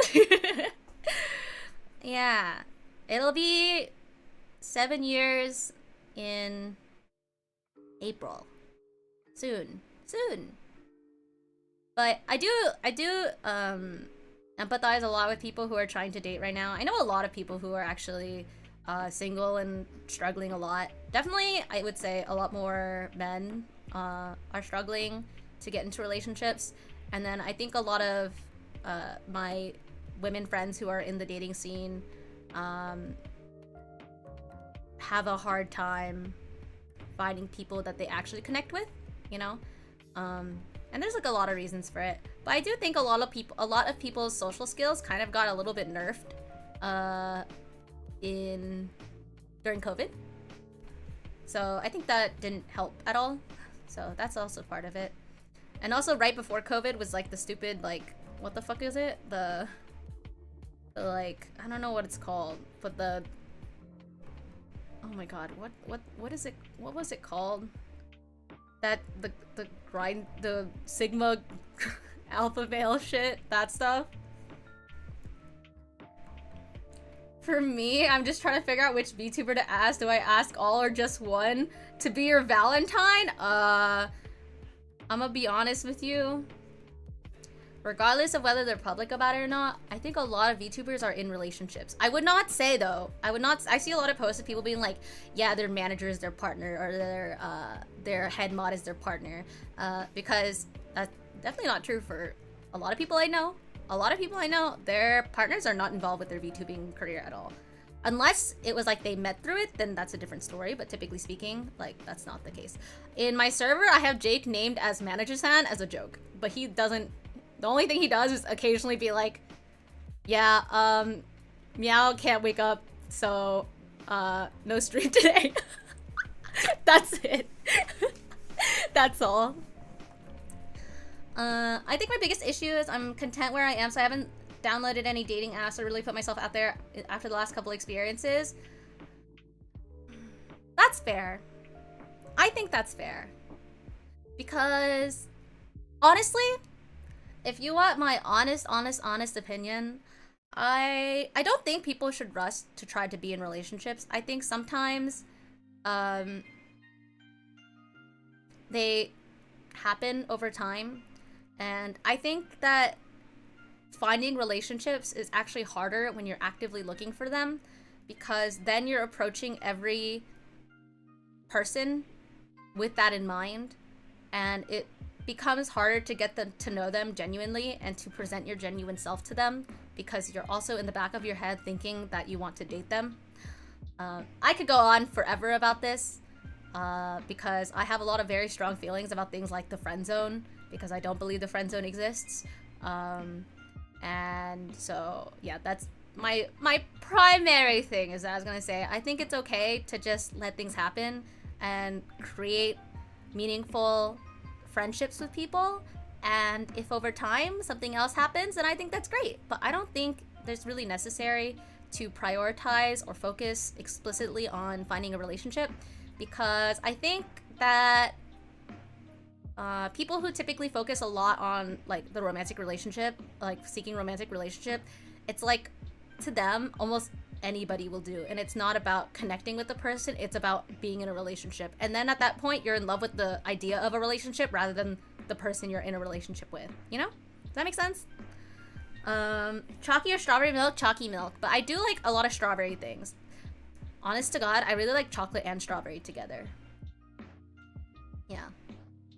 And I know there's a lot of people, like I have friends who don't want to hear this from me because I've been in a relationship for so long, but I've also been in a lot of relationships, you know? And I've had a lot of friendships end because I found out that the person who I had become friends with had approached me with the sole intention of like trying to date me, and it felt really sad because it felt like, man, I just wanted to make a friend, and now I'm finding out that you had ulterior motives this whole time. It just doesn't feel like very genuine. Which is why I like don't believe the friend zone exists, because it's like the concept of friend zone is like as a backup plan for dating not working, I want to be your friend still, versus we are already friends and we have been friends, and I am interested in you in that way.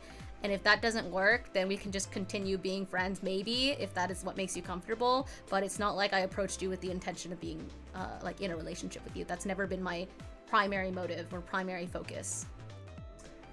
The ones I'm thinking are single. I want to do something nice for them so they're not alone on Valentine's Day.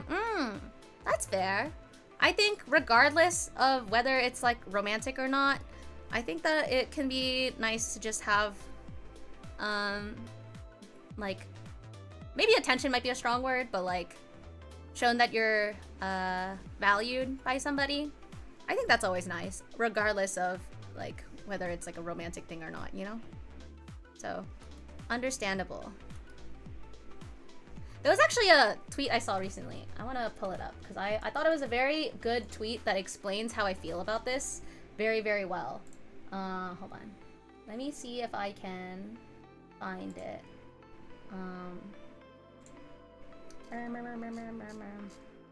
Nope, that's not it. Wrong account. Is it this one? This one? Ah.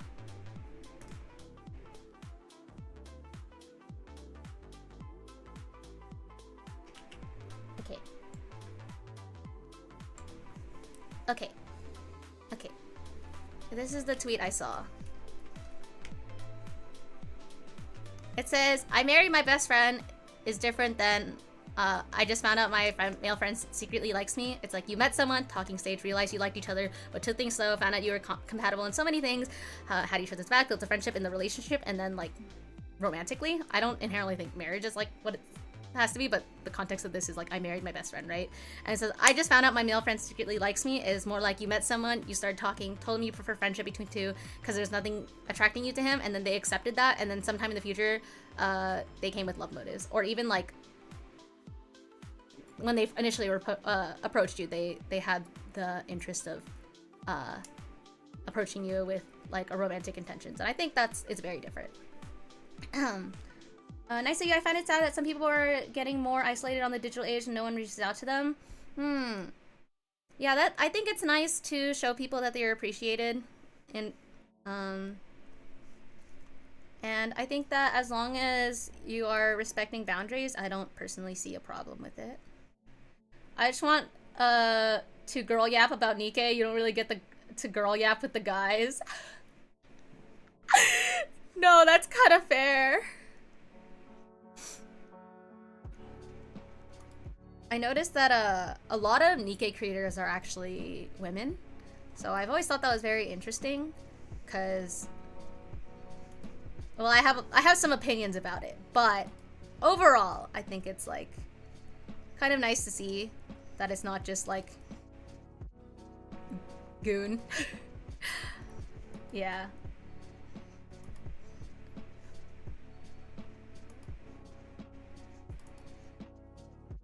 Honestly, too, I think the people who I've been, like, had the best relationships with, have been people who, how do I say? The guys I've been in relationships with, I feel like, are the people who are the most,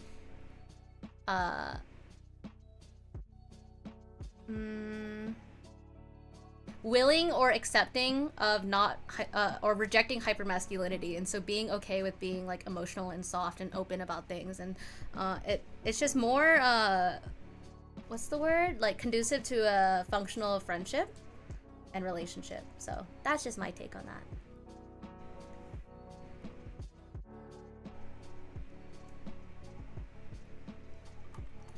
Yeah, I do enjoy a good yapping about Nikke. I mean, part of the reason why I got back into Nikke in the first place, or why I quit Nikke originally, was because I didn't have anyone to play with. Like, no one was really playing Nikke a few months after launch that I knew and that I was close to, so I kind of just stopped. So, you know, I started playing again because Jake and his brother were playing, and so I was like, oh, I'm not gonna play by myself anymore. That's cool.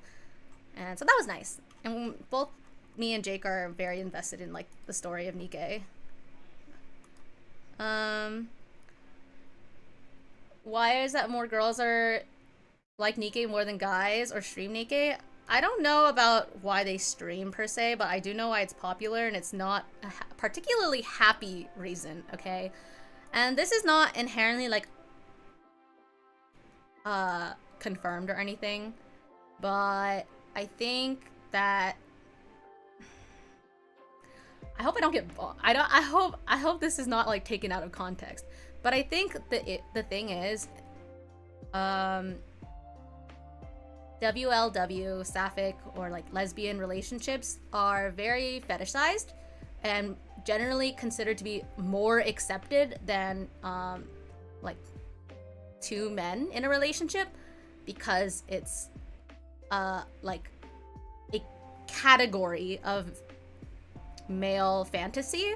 So when, for example, they see like women who are like thirsting over other women, especially if it's like even if it's like a fictional woman, that fulfills that fantasy, and so to them that's a reason to be interested. And why it's not looked down upon, because to some degree it's been accepted as a like acceptable, quote unquote acceptable, like interest, even though the base of it is like not at all positive or supporting of queer people. Yeah, that's how I feel about it. And I think too, kind of like, I guess, like Love and Deep Space, for example, a lot more women are comfortable with playing Nikke on stream. Probably because I think that a lot of streamers are a lot more confident about themselves and a lot more confident to just be unapologetically themselves, and so if they enjoy those type of games, they're more willing to play it, and so something like Love and Deep Space also allows it, because it like is kind of the whole point. I felt like I was getting judged when I told other guys I played it, so I just played in silence and only shared in circles I was comfortable with. Yeah, see, that's the thing, is like, and also like the big issue is that there's a lot of perception and like kind of narratives around games like Nikke that make you feel like you can't really talk about it without feeling like, you know, you're doing something wrong, you know? And that's not really fair. But yeah, anyway, that's my personal theories on why I think Nikke is popular with like female streamers, and why it's more quote-unquote acceptable. I don't think it's inherently healthy or good, but that is where I think it comes from. Yeah.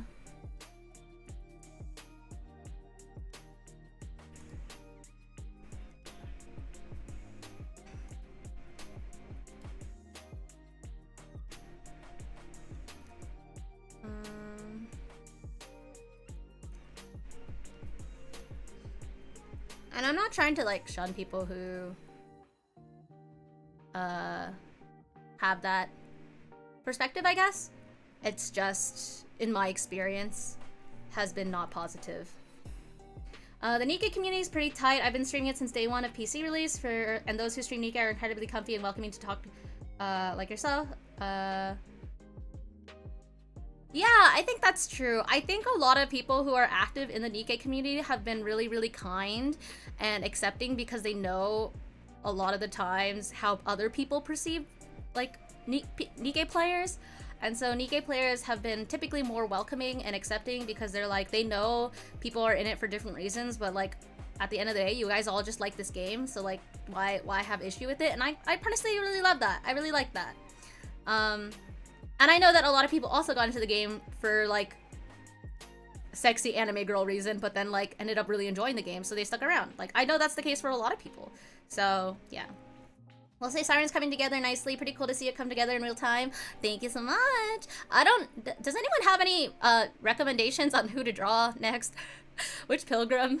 Because I have a few already, but after I finish Siren, I don't know who to draw next. I mean, I've been trying to like I'm like dragging my feet to draw Snow, because I feel like I'm gonna draw her horrendously, and then I'm gonna be emotionally distraught about if she doesn't look good. So that's kind of where I'm at on that one.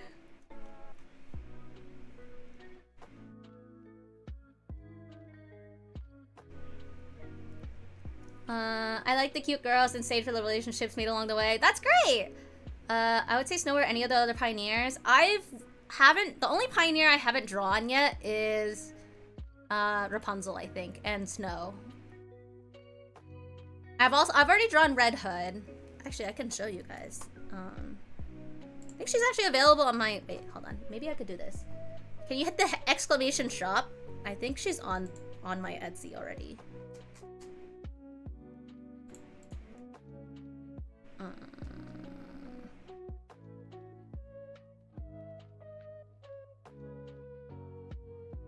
Because I think she's already up there. And there's better pictures than what I have. Yeah, so I've drawn all of the Nikkes in their like standard outfit. I didn't draw Scarlet Black Shadow, I just drew regular Scarlet. And so I'm wondering if I should draw Snow in her normal outfit, or like her original outfit, or if I should draw Snow as heavy armed. And I love Snow is my favorite character, so I'm struggle. Awesome Lucina pin, that's amazing, love her. That is my favorite pin I've ever made ever. But I will say I made another one that I also really, really love that I haven't uploaded yet, and it's a Nier pin. It's 2B, and I'm super stoked about it. Let me see if I have a picture. Yeah, that pin is actually very, very old. I redid the pin like 5 times because I wasn't satisfied with it, and then finally I finished it. Wait, do I have it here? I can't wait for that other one. Take my money already. Hold on, let me let me take a picture and I'll post it for you guys. Oh, I'm just gonna have freaking Siren's ass in the way. Hold on, let me just move screens. Oh, this is not helpful. Oh god. Wait, what the fucking shit, man?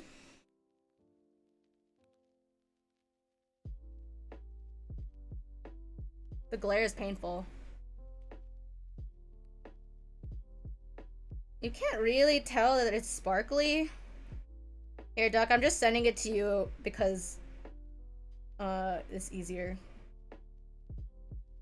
And you can look at it first. Are you a Fire Emblem fan by any chance? Am I a Fire Emblem fan? Yes, I am. I literally cosplayed Lucina. I love Lucina's my favorite character of all time, and if anyone says anything bad about her ever, I will commit crimes. I love Fire Emblem. I love Fire Emblem. Are you excited for Fortune's Weave? I haven't looked too much into it, honestly, because I haven't finished Engage, and I really wish they advertised Engage as the 10th anniversary game, because they didn't, and that makes me sad because then people had like really strong opinions about it. But I liked Engage a lot because it was a lot of fun, and also Mika Pikazo is also one of my favorite artists of all time, so I had a lot of fun with it, and I really want to go back and finish it. And before I do that, I'm not gonna really look into the other games yet. My sister got me into Fire Emblem, and now I'm a bigger fan than her. My cousin got me into Fire Emblem, and also a bigger fan than him. Yeah, I also made my Lucina cosplay from scratch. It took me like 200 or 300 hours, I think, or something. But yeah, I did a Lucina cosplay. I think you could find things on my Twitter. But yeah, this is my 2B pin that I finished recently. And that was pretty. I need to put it on the shop. It's been available in person for the past few months, but I haven't gone around to take product photos yet.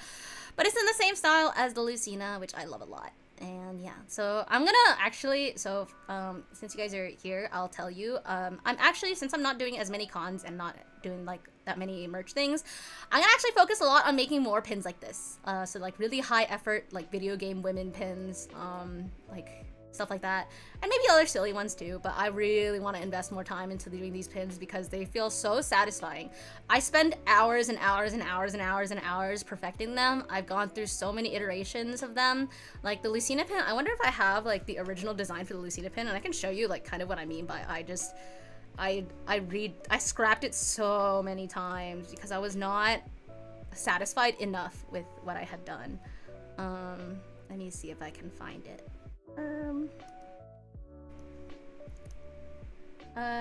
Would you be interested in doing custom pins? I've been looking for a good Miao Corn pin since it's my favorite character. Okay, I will say the only issue is I don't think I could do custom pins because the minimum order quantities for pins is usually 50, and it's quite expensive. It's several $100s to just produce a pin. And the first time you produce a pin, you have to pay for mold fees, and so it's quite expensive to do so. So I don't take commission for custom pins, but like enamel pins. But if you wanted like an acrylic pin, I would be more than happy to do that kind of thing. Yeah, hope that makes sense. It's just not really feasible to do like the other types, as much as I would love to, because I love designing pins. It's just not really something that can be done very easily. Where are the heckies? Yeah. I don't even know where I can find it. I found the old Lucina. Oh, I found one. So this was the original Lucina pin. This is what I was originally gonna do. Before I came out with this version. Holy big file. Loading. Big file. Large file. Yeah, before I came out with this mock-up, or this version, I had done this. And I actually had 3 or 4 other versions of this Lucina one too.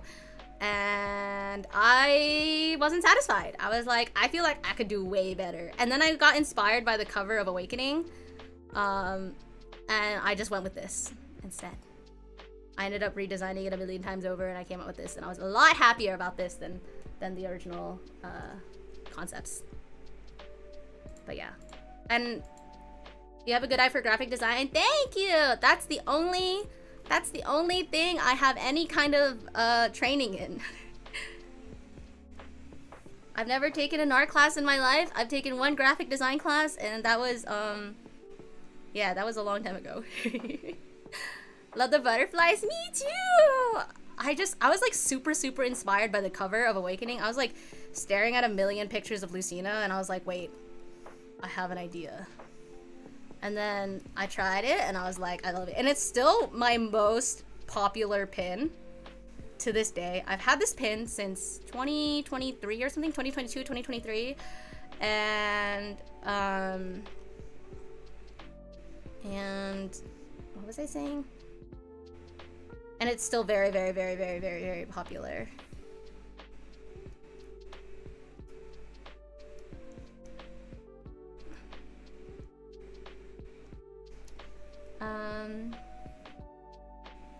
Love the butterflies. Wish they leaned into it a bit and more in Awakening, but I joined so open it gives me chills.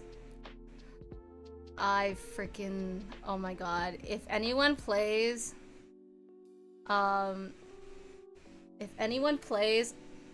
Eid Serenity or Don't Say Her Name, I will just burst out into fucking tears. Even if I'm in public, I'll just cry everywhere. I'll just start sobbing.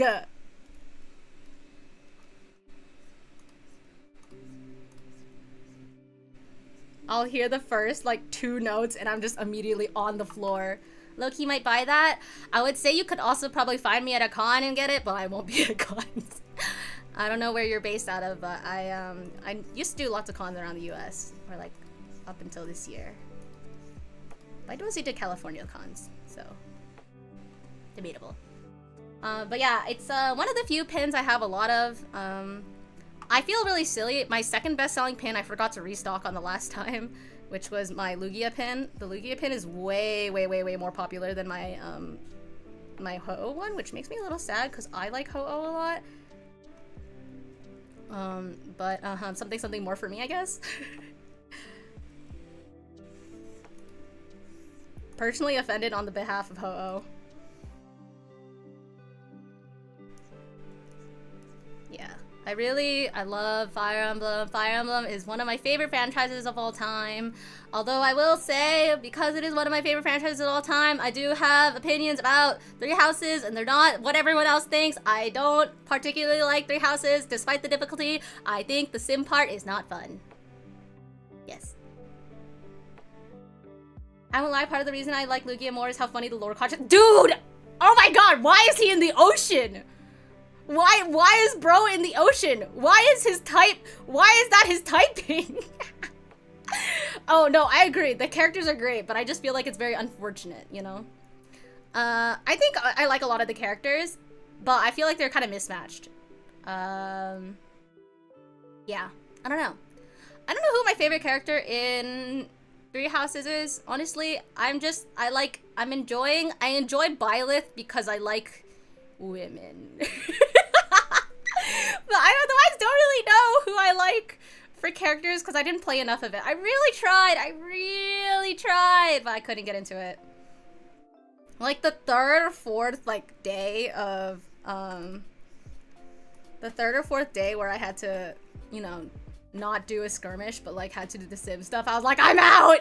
I can't do it anymore! I don't give a fuck about school! I was like, I can't do this!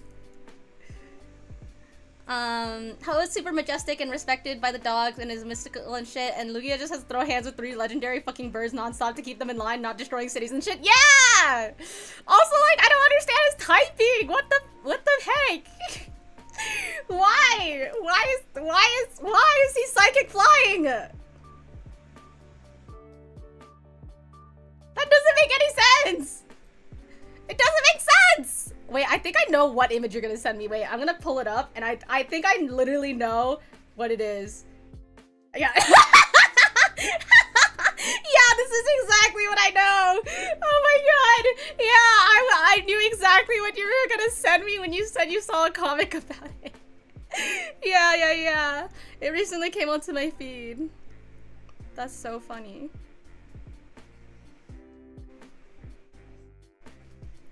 It's so perfect. Yeah, it's so fucking funny. It's so funny. God, yeah.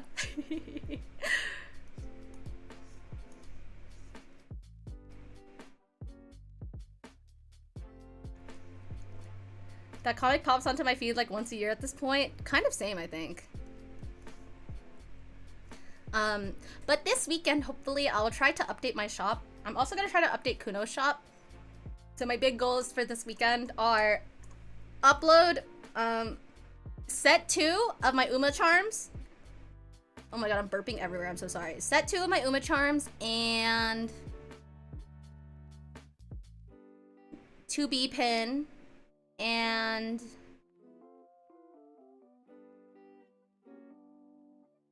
what am I forgetting? Oh! The new peekers! The new VTuber peekers. And then for Kuno's shop, I'll be doing the VTuber drop, which is like a bunch of VTuber prints and stuff like that. But I need to take stock first. So yeah. Yeah.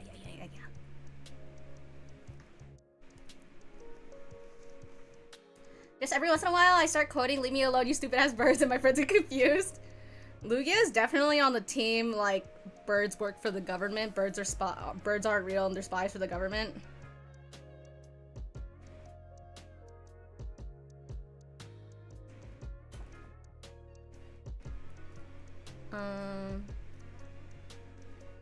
So, I could believe it. Birds are spies from the government. Something. Quote Lugia, probably.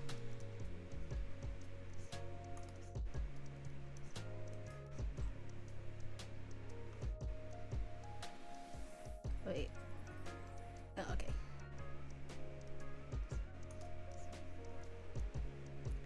Oy.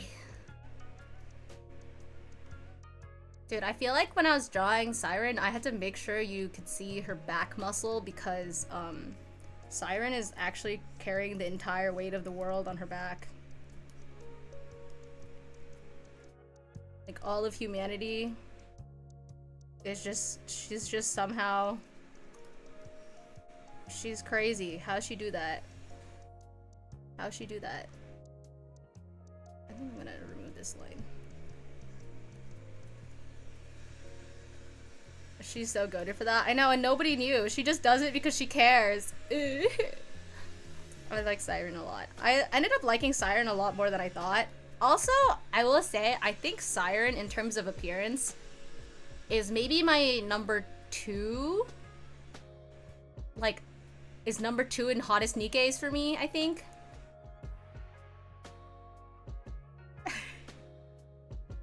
True. Find me a girl with Siren's compassion.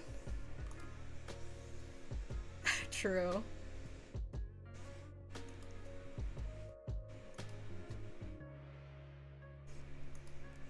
It's more like not just compassion, it's like selflessness. She's so incredibly selfless. Kind of to a fault, but like also she's just so precious. It's like, I get it, you know? But number 1 in my heart, dude, the thing is, like, I'm trying to only draw essentially the pilgrims because I feel like pilgrims are the most consistently viable in terms of, like, if I'm gonna make merchandise, pilgrims are going to be consistently the best option for me. But I can't help but want to draw my wife. I want... I want to draw my wife! She's too beautiful. Marciana, please. Helm in the Counters trio may also be viable. Yeah, I actually drew Anise and Rappy, but they didn't do very well. Let me see if I can find it. I haven't done Helm, but I did Rappy and Anise, and maybe part of it is I don't think that they're like maybe the best in terms of artwork, but this is my Anise one. And I think if I were to do it, I would maybe draw their new ones. Like, I'd probably do like Idol Anise, and I'd probably do like Rappy Red Hood.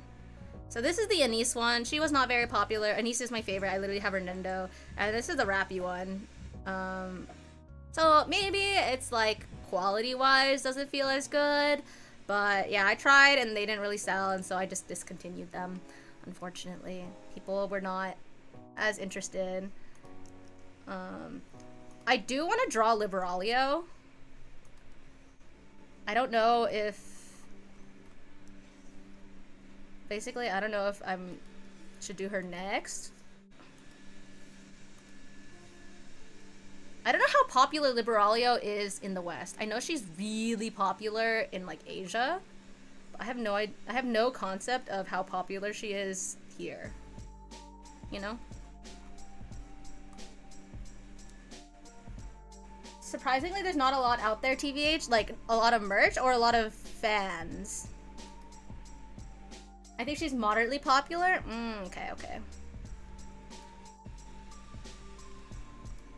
Merch? Yeah. I don't know why there isn't, but she's so cute. And I love her. I don't love, I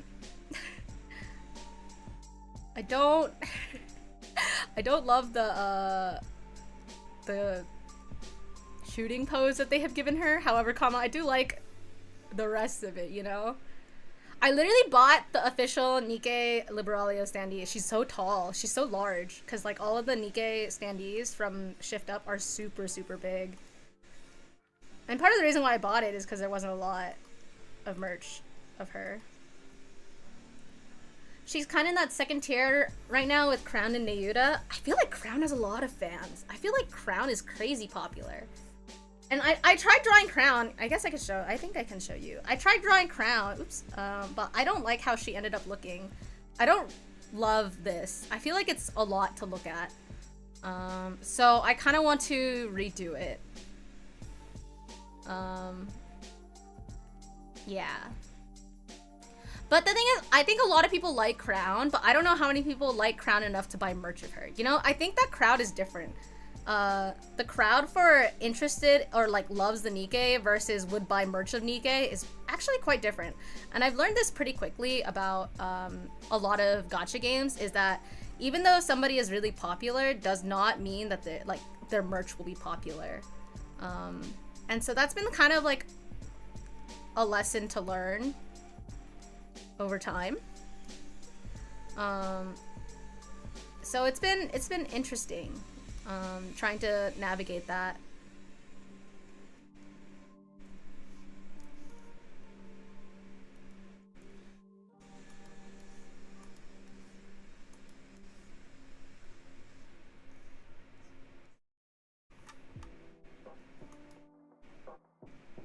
Cause like, I get it, cause I probably would only buy merch of like my favorite Nikkes.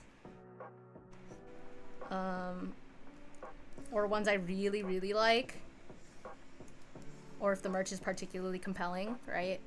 So, the, you know, number of people who are actually interested in buying other girls, despite liking them a lot, like, I don't think I would ever draw, like, Nero, for example. Or, I guess Breddy has a pretty big fan base that would buy merch of her because it's Breddy, but, like, still, I don't think I would draw Breddy because I think the fandom for her, or like her following, is very dedicated but not as big as we think it is.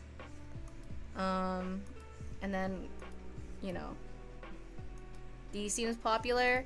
Yeah, but I never see any merch of her, and I don't know if it's because she's not popular in that way or if nobody wants to draw her.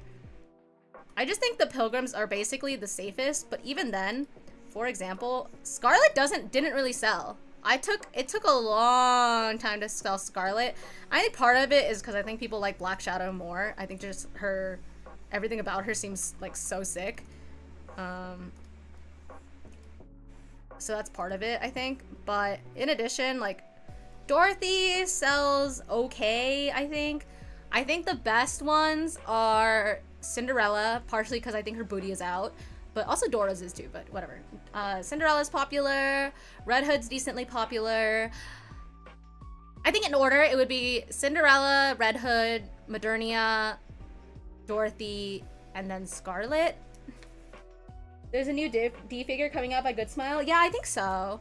There's also the Marciana skin coming out by, and I'm like, ooh, but it's 1/4 scale, and so that's too big. And then it's also just the, I don't know if I could have that in my house. I also don't really collect figures because I'm trying to resist spending like all my money on figures. So I just buy Nendos only, and if there's like a figure in particular that Jake and I both really like, then maybe we'll share it, we'll split it, but that's about it. Like I have the Alice, I don't think it's Relax Time. It might be Relax Time. It's like the bunny Alice, like the comfy one. I think it is Relax Time. I don't know. It's the Crane Game one, and we won it when we were in Japan, so like then it has like a little bit more sentimental value, you know? But yeah.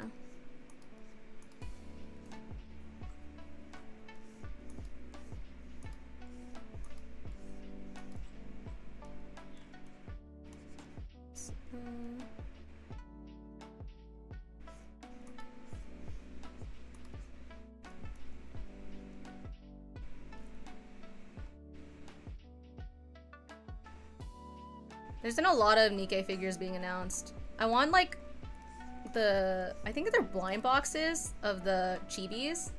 I think they're so cute.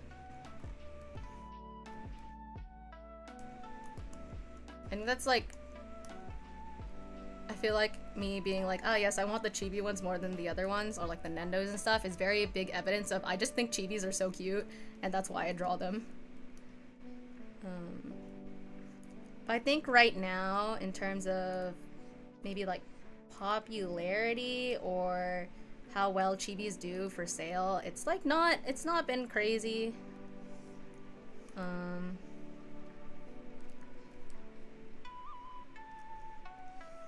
I do dislike the dialogue around people saying that chibis are like quote unquote like easy, cheap ways to do merch and whatever, because I'm like, that's silly. That's so silly. Like, I guess so.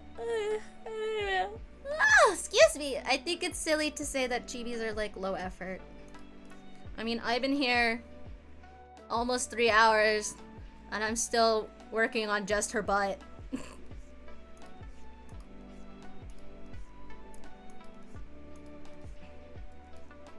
But I also get that chibis are not everybody's thing.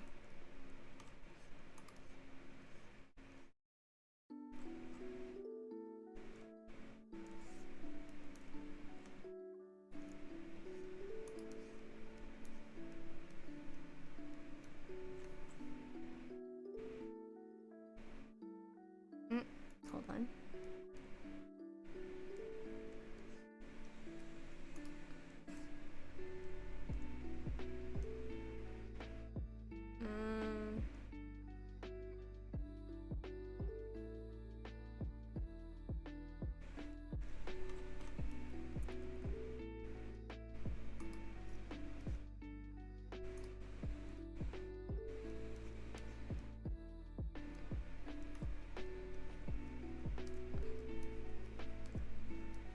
What the heckies? Is it this one? No, it's this one? Oh.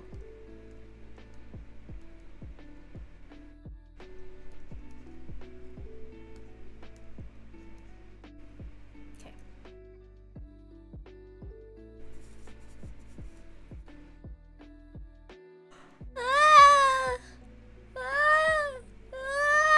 Excuse me! Oh my god! I think once I finish the line work, it's time for me to tap out. But, I'll probably be playing... I'll probably be on... Well, I don't know, actually. Tora, are either you and Panda streaming?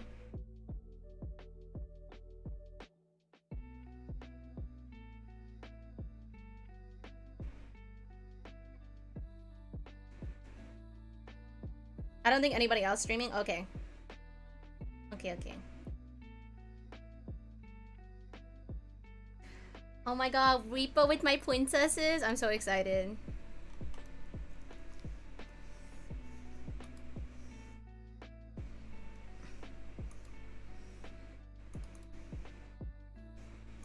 I remember I gave a Miao Valentine to a friend, and they were like, "What the fuck is this?" And I was like, it's just a Valentine for me." And they're like, okay. I'm like, oh, maybe never mind. My bad.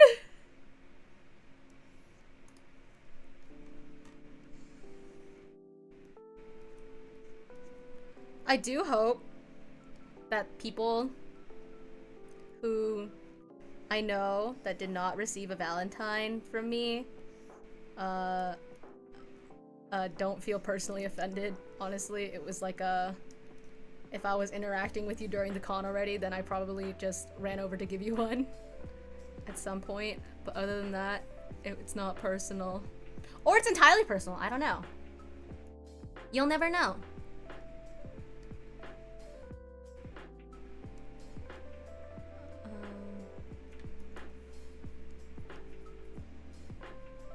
Oh, what the fucking shit? Hold on.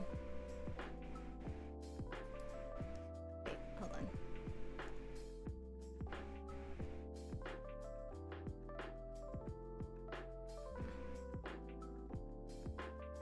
Aww.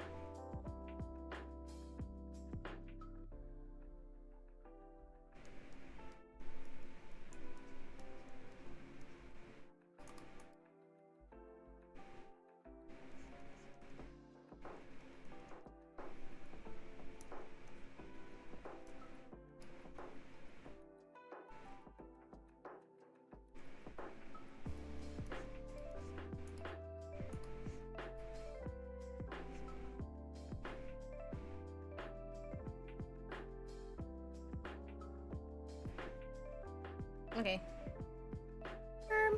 Does this make sense?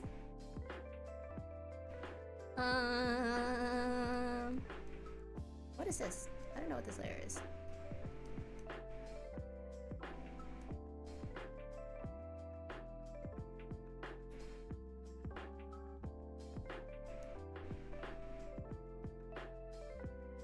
Okay.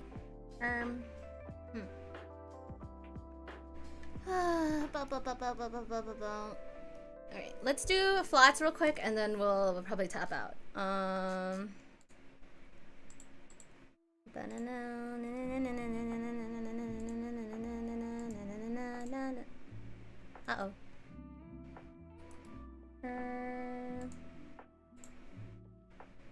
Oh, wait.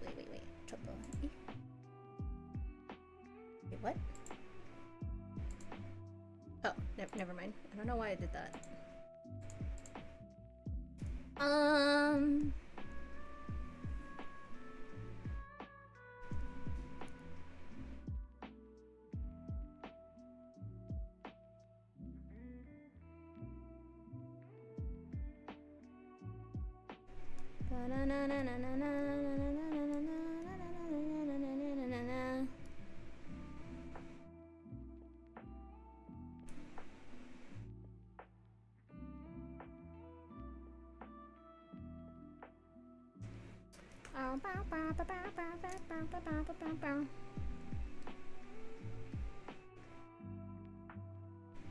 I can't really see what's like been colored versus not, so I'm just praying that I don't fuck this up.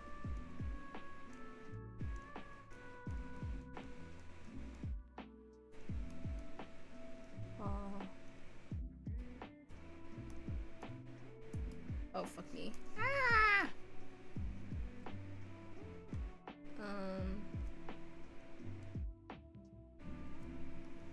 Is this for a charm or a mini acrylic? Mini acrylic stand. I just find these to be better. I tried doing them as charms and nobody wanted them. So, blame everyone else.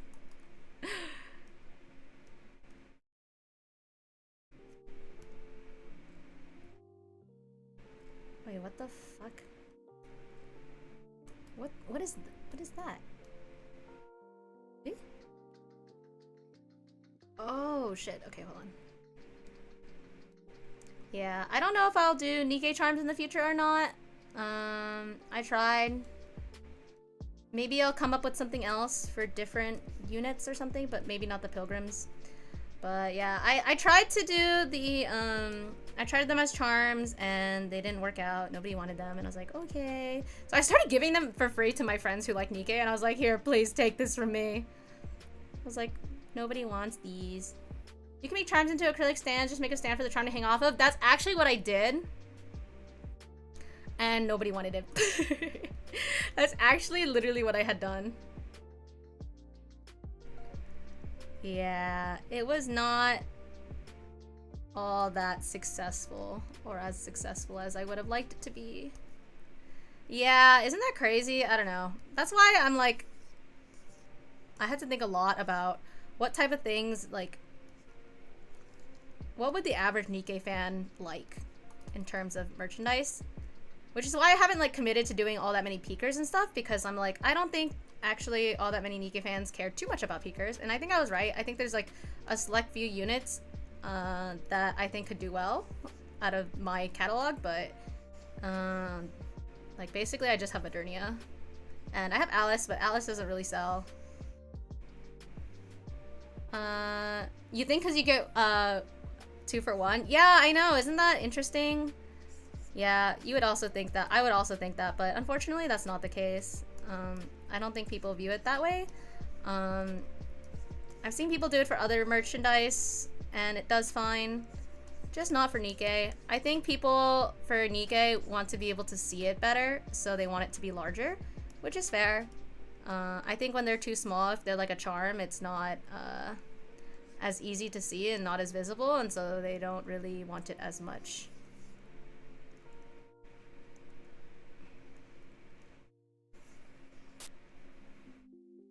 Larger waifus make sense. Yeah. They want their waifu to be massive.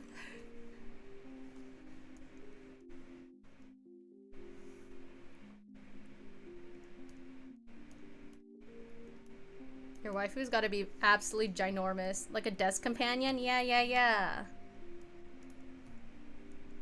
I think it's partially why, well, actually, is my Blanc and Noir standee still in stock online? I actually have no idea if they're out of stock or not. But those are really popular in person, and I was kind of worried about the price, but they're just so expensive to make. And it's pretty big. Like the stand itself is not that big, but the prop itself is not that big, but the base is pretty large. I will say always on the lookout for a backpack keychain. Yeah, I want to make more things, but I haven't decided what I'm gonna make yet. I definitely want to make more nikke merch, and I definitely want to commit to more nikke merch, but I don't really know what I want to do yet. So right now, I'm just gonna stick to doing these, and then when the brain juice activates and I think of something else, I will attempt to do it. But until then, I don't really know what to do. So if anyone has ideas for like what specifically you'd want to see, let me know. Bless your soul. I just like nikke. I just like nikke a lot. I was a early adopter into doing nikke fan art too, so I have a lot of pride in that way as well. I got in early, guys. I got in early because I was like, me, I want the merch. Nobody make merch, I make merch. What the fuck? Huh? Oh. One of the OGs. It's happened a couple times at this point. Oh, fuck me. It's happened a couple times at this point where I like get in early with this some type of merch because I'm just like, I want it myself. So I guess that's like a way to think about it. I'm just trying to fulfill my own wants, you know? That's kind of how I've approached merch making in like general. I think of it as, if I cannot sell a single one of these things, would I be okay with having a bunch of these? Just like have them. And the answer is usually like, sure, why not? And so I'll make a lot of things, but then there's also stuff that like I end up not making. So yeah.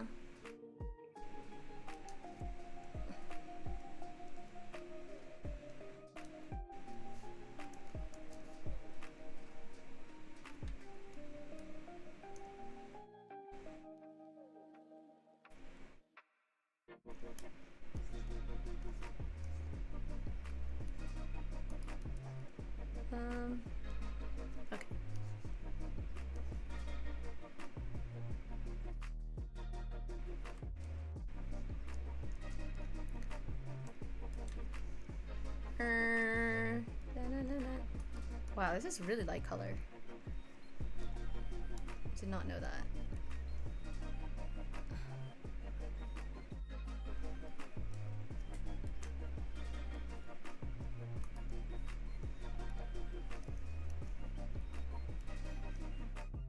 Ah, no!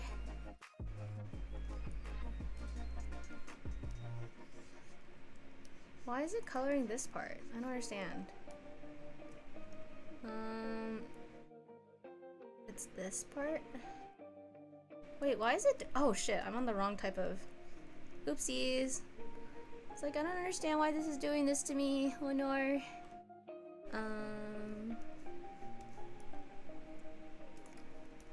Shit, I could do it like this. And like this. I don't really know how to draw the bottoms of shoes. I just pretend I know. Every single time, I just pretend. Don't tell anybody, okay? I don't know how that shit looks like.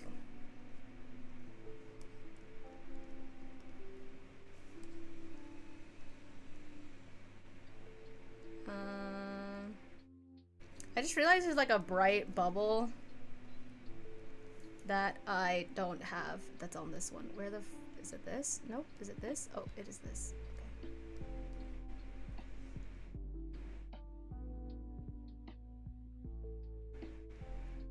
Okay. Okay.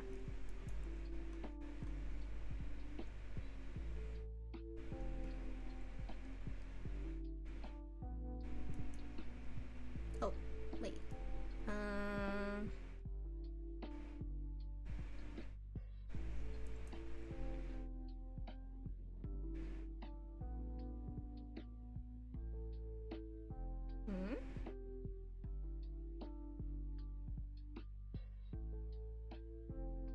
Wait, suddenly I'm confused. Pause.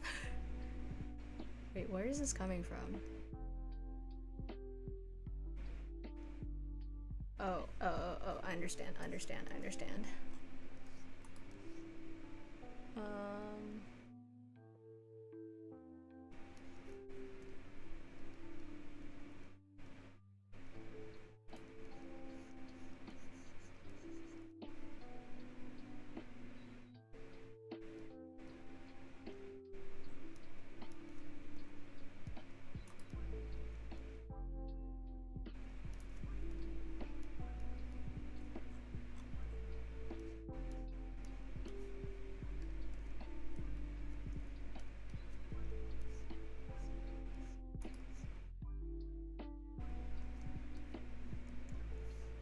Okay, I think I fixed it. Okay. I think this looks right. Okay. Okay. We're good. And then I gotta go, like, clean up some of this shit.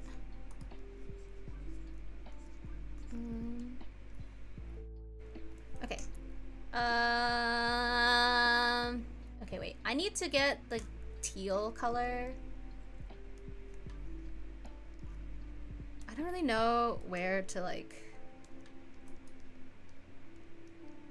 Let's see. Selection from layer. Ooh, okay. Let's do this. Let's clean this shit up.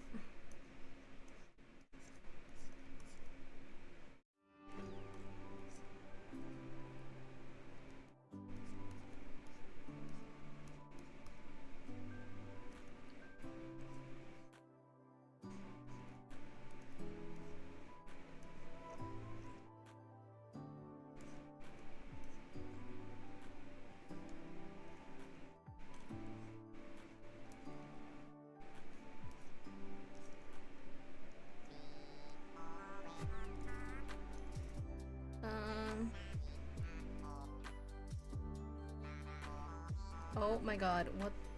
This is so funny. Is this Bubblegum KK? Is this actually Bubblegum KK playing? Wait, hold on, pause. I did not know! Okay, cool! That is really funny. Incredible. Has anyone played the new Animal Crossing update? Is it good?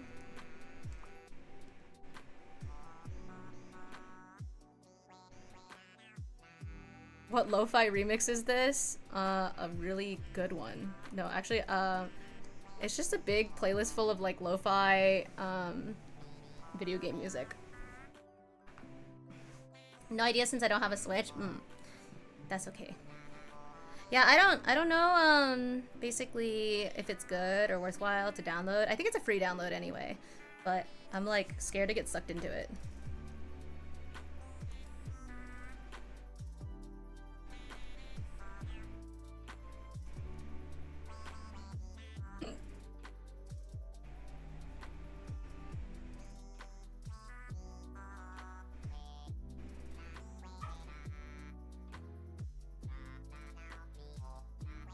Oh, that's not what I wanted.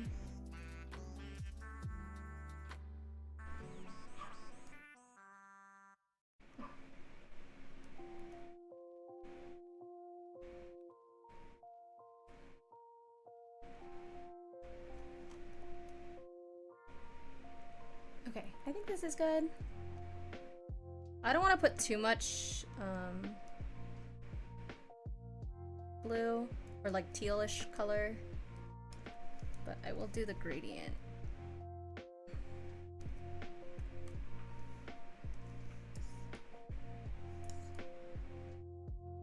I think there was like a little bit of a lighter blue in the middle here that I did, that I will just add into the transition. Okay, cool. Yippee. I'm gonna try to make this so that the bubble prints like semi-translucent. So I'm kind of excited about how that'll look. It'll be interesting too. I'm not 100% sure if the color will take out the way I want it to. Just making sure that nothing is like exposed in a location that it should be. Oh wait, did I? Uh-oh. Hey? Oh, wait, hold on. I thought I made a copy of this.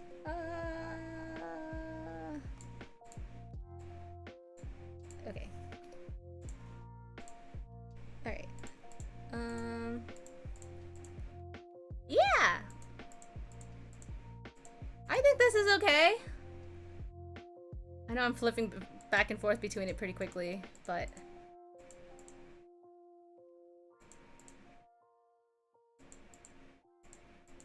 I think it looks pretty decent, hopefully.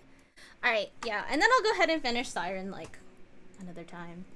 But until then, I will be done for today because I've been streaming for 3 hours and I am sleepy.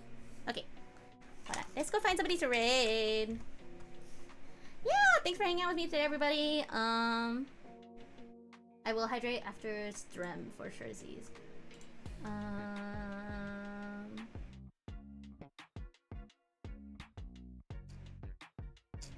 Haha, I'm sending everyone to Tora. Say hi to Tora. Tell her I love her. Tell her I love my princess. Okay, bye.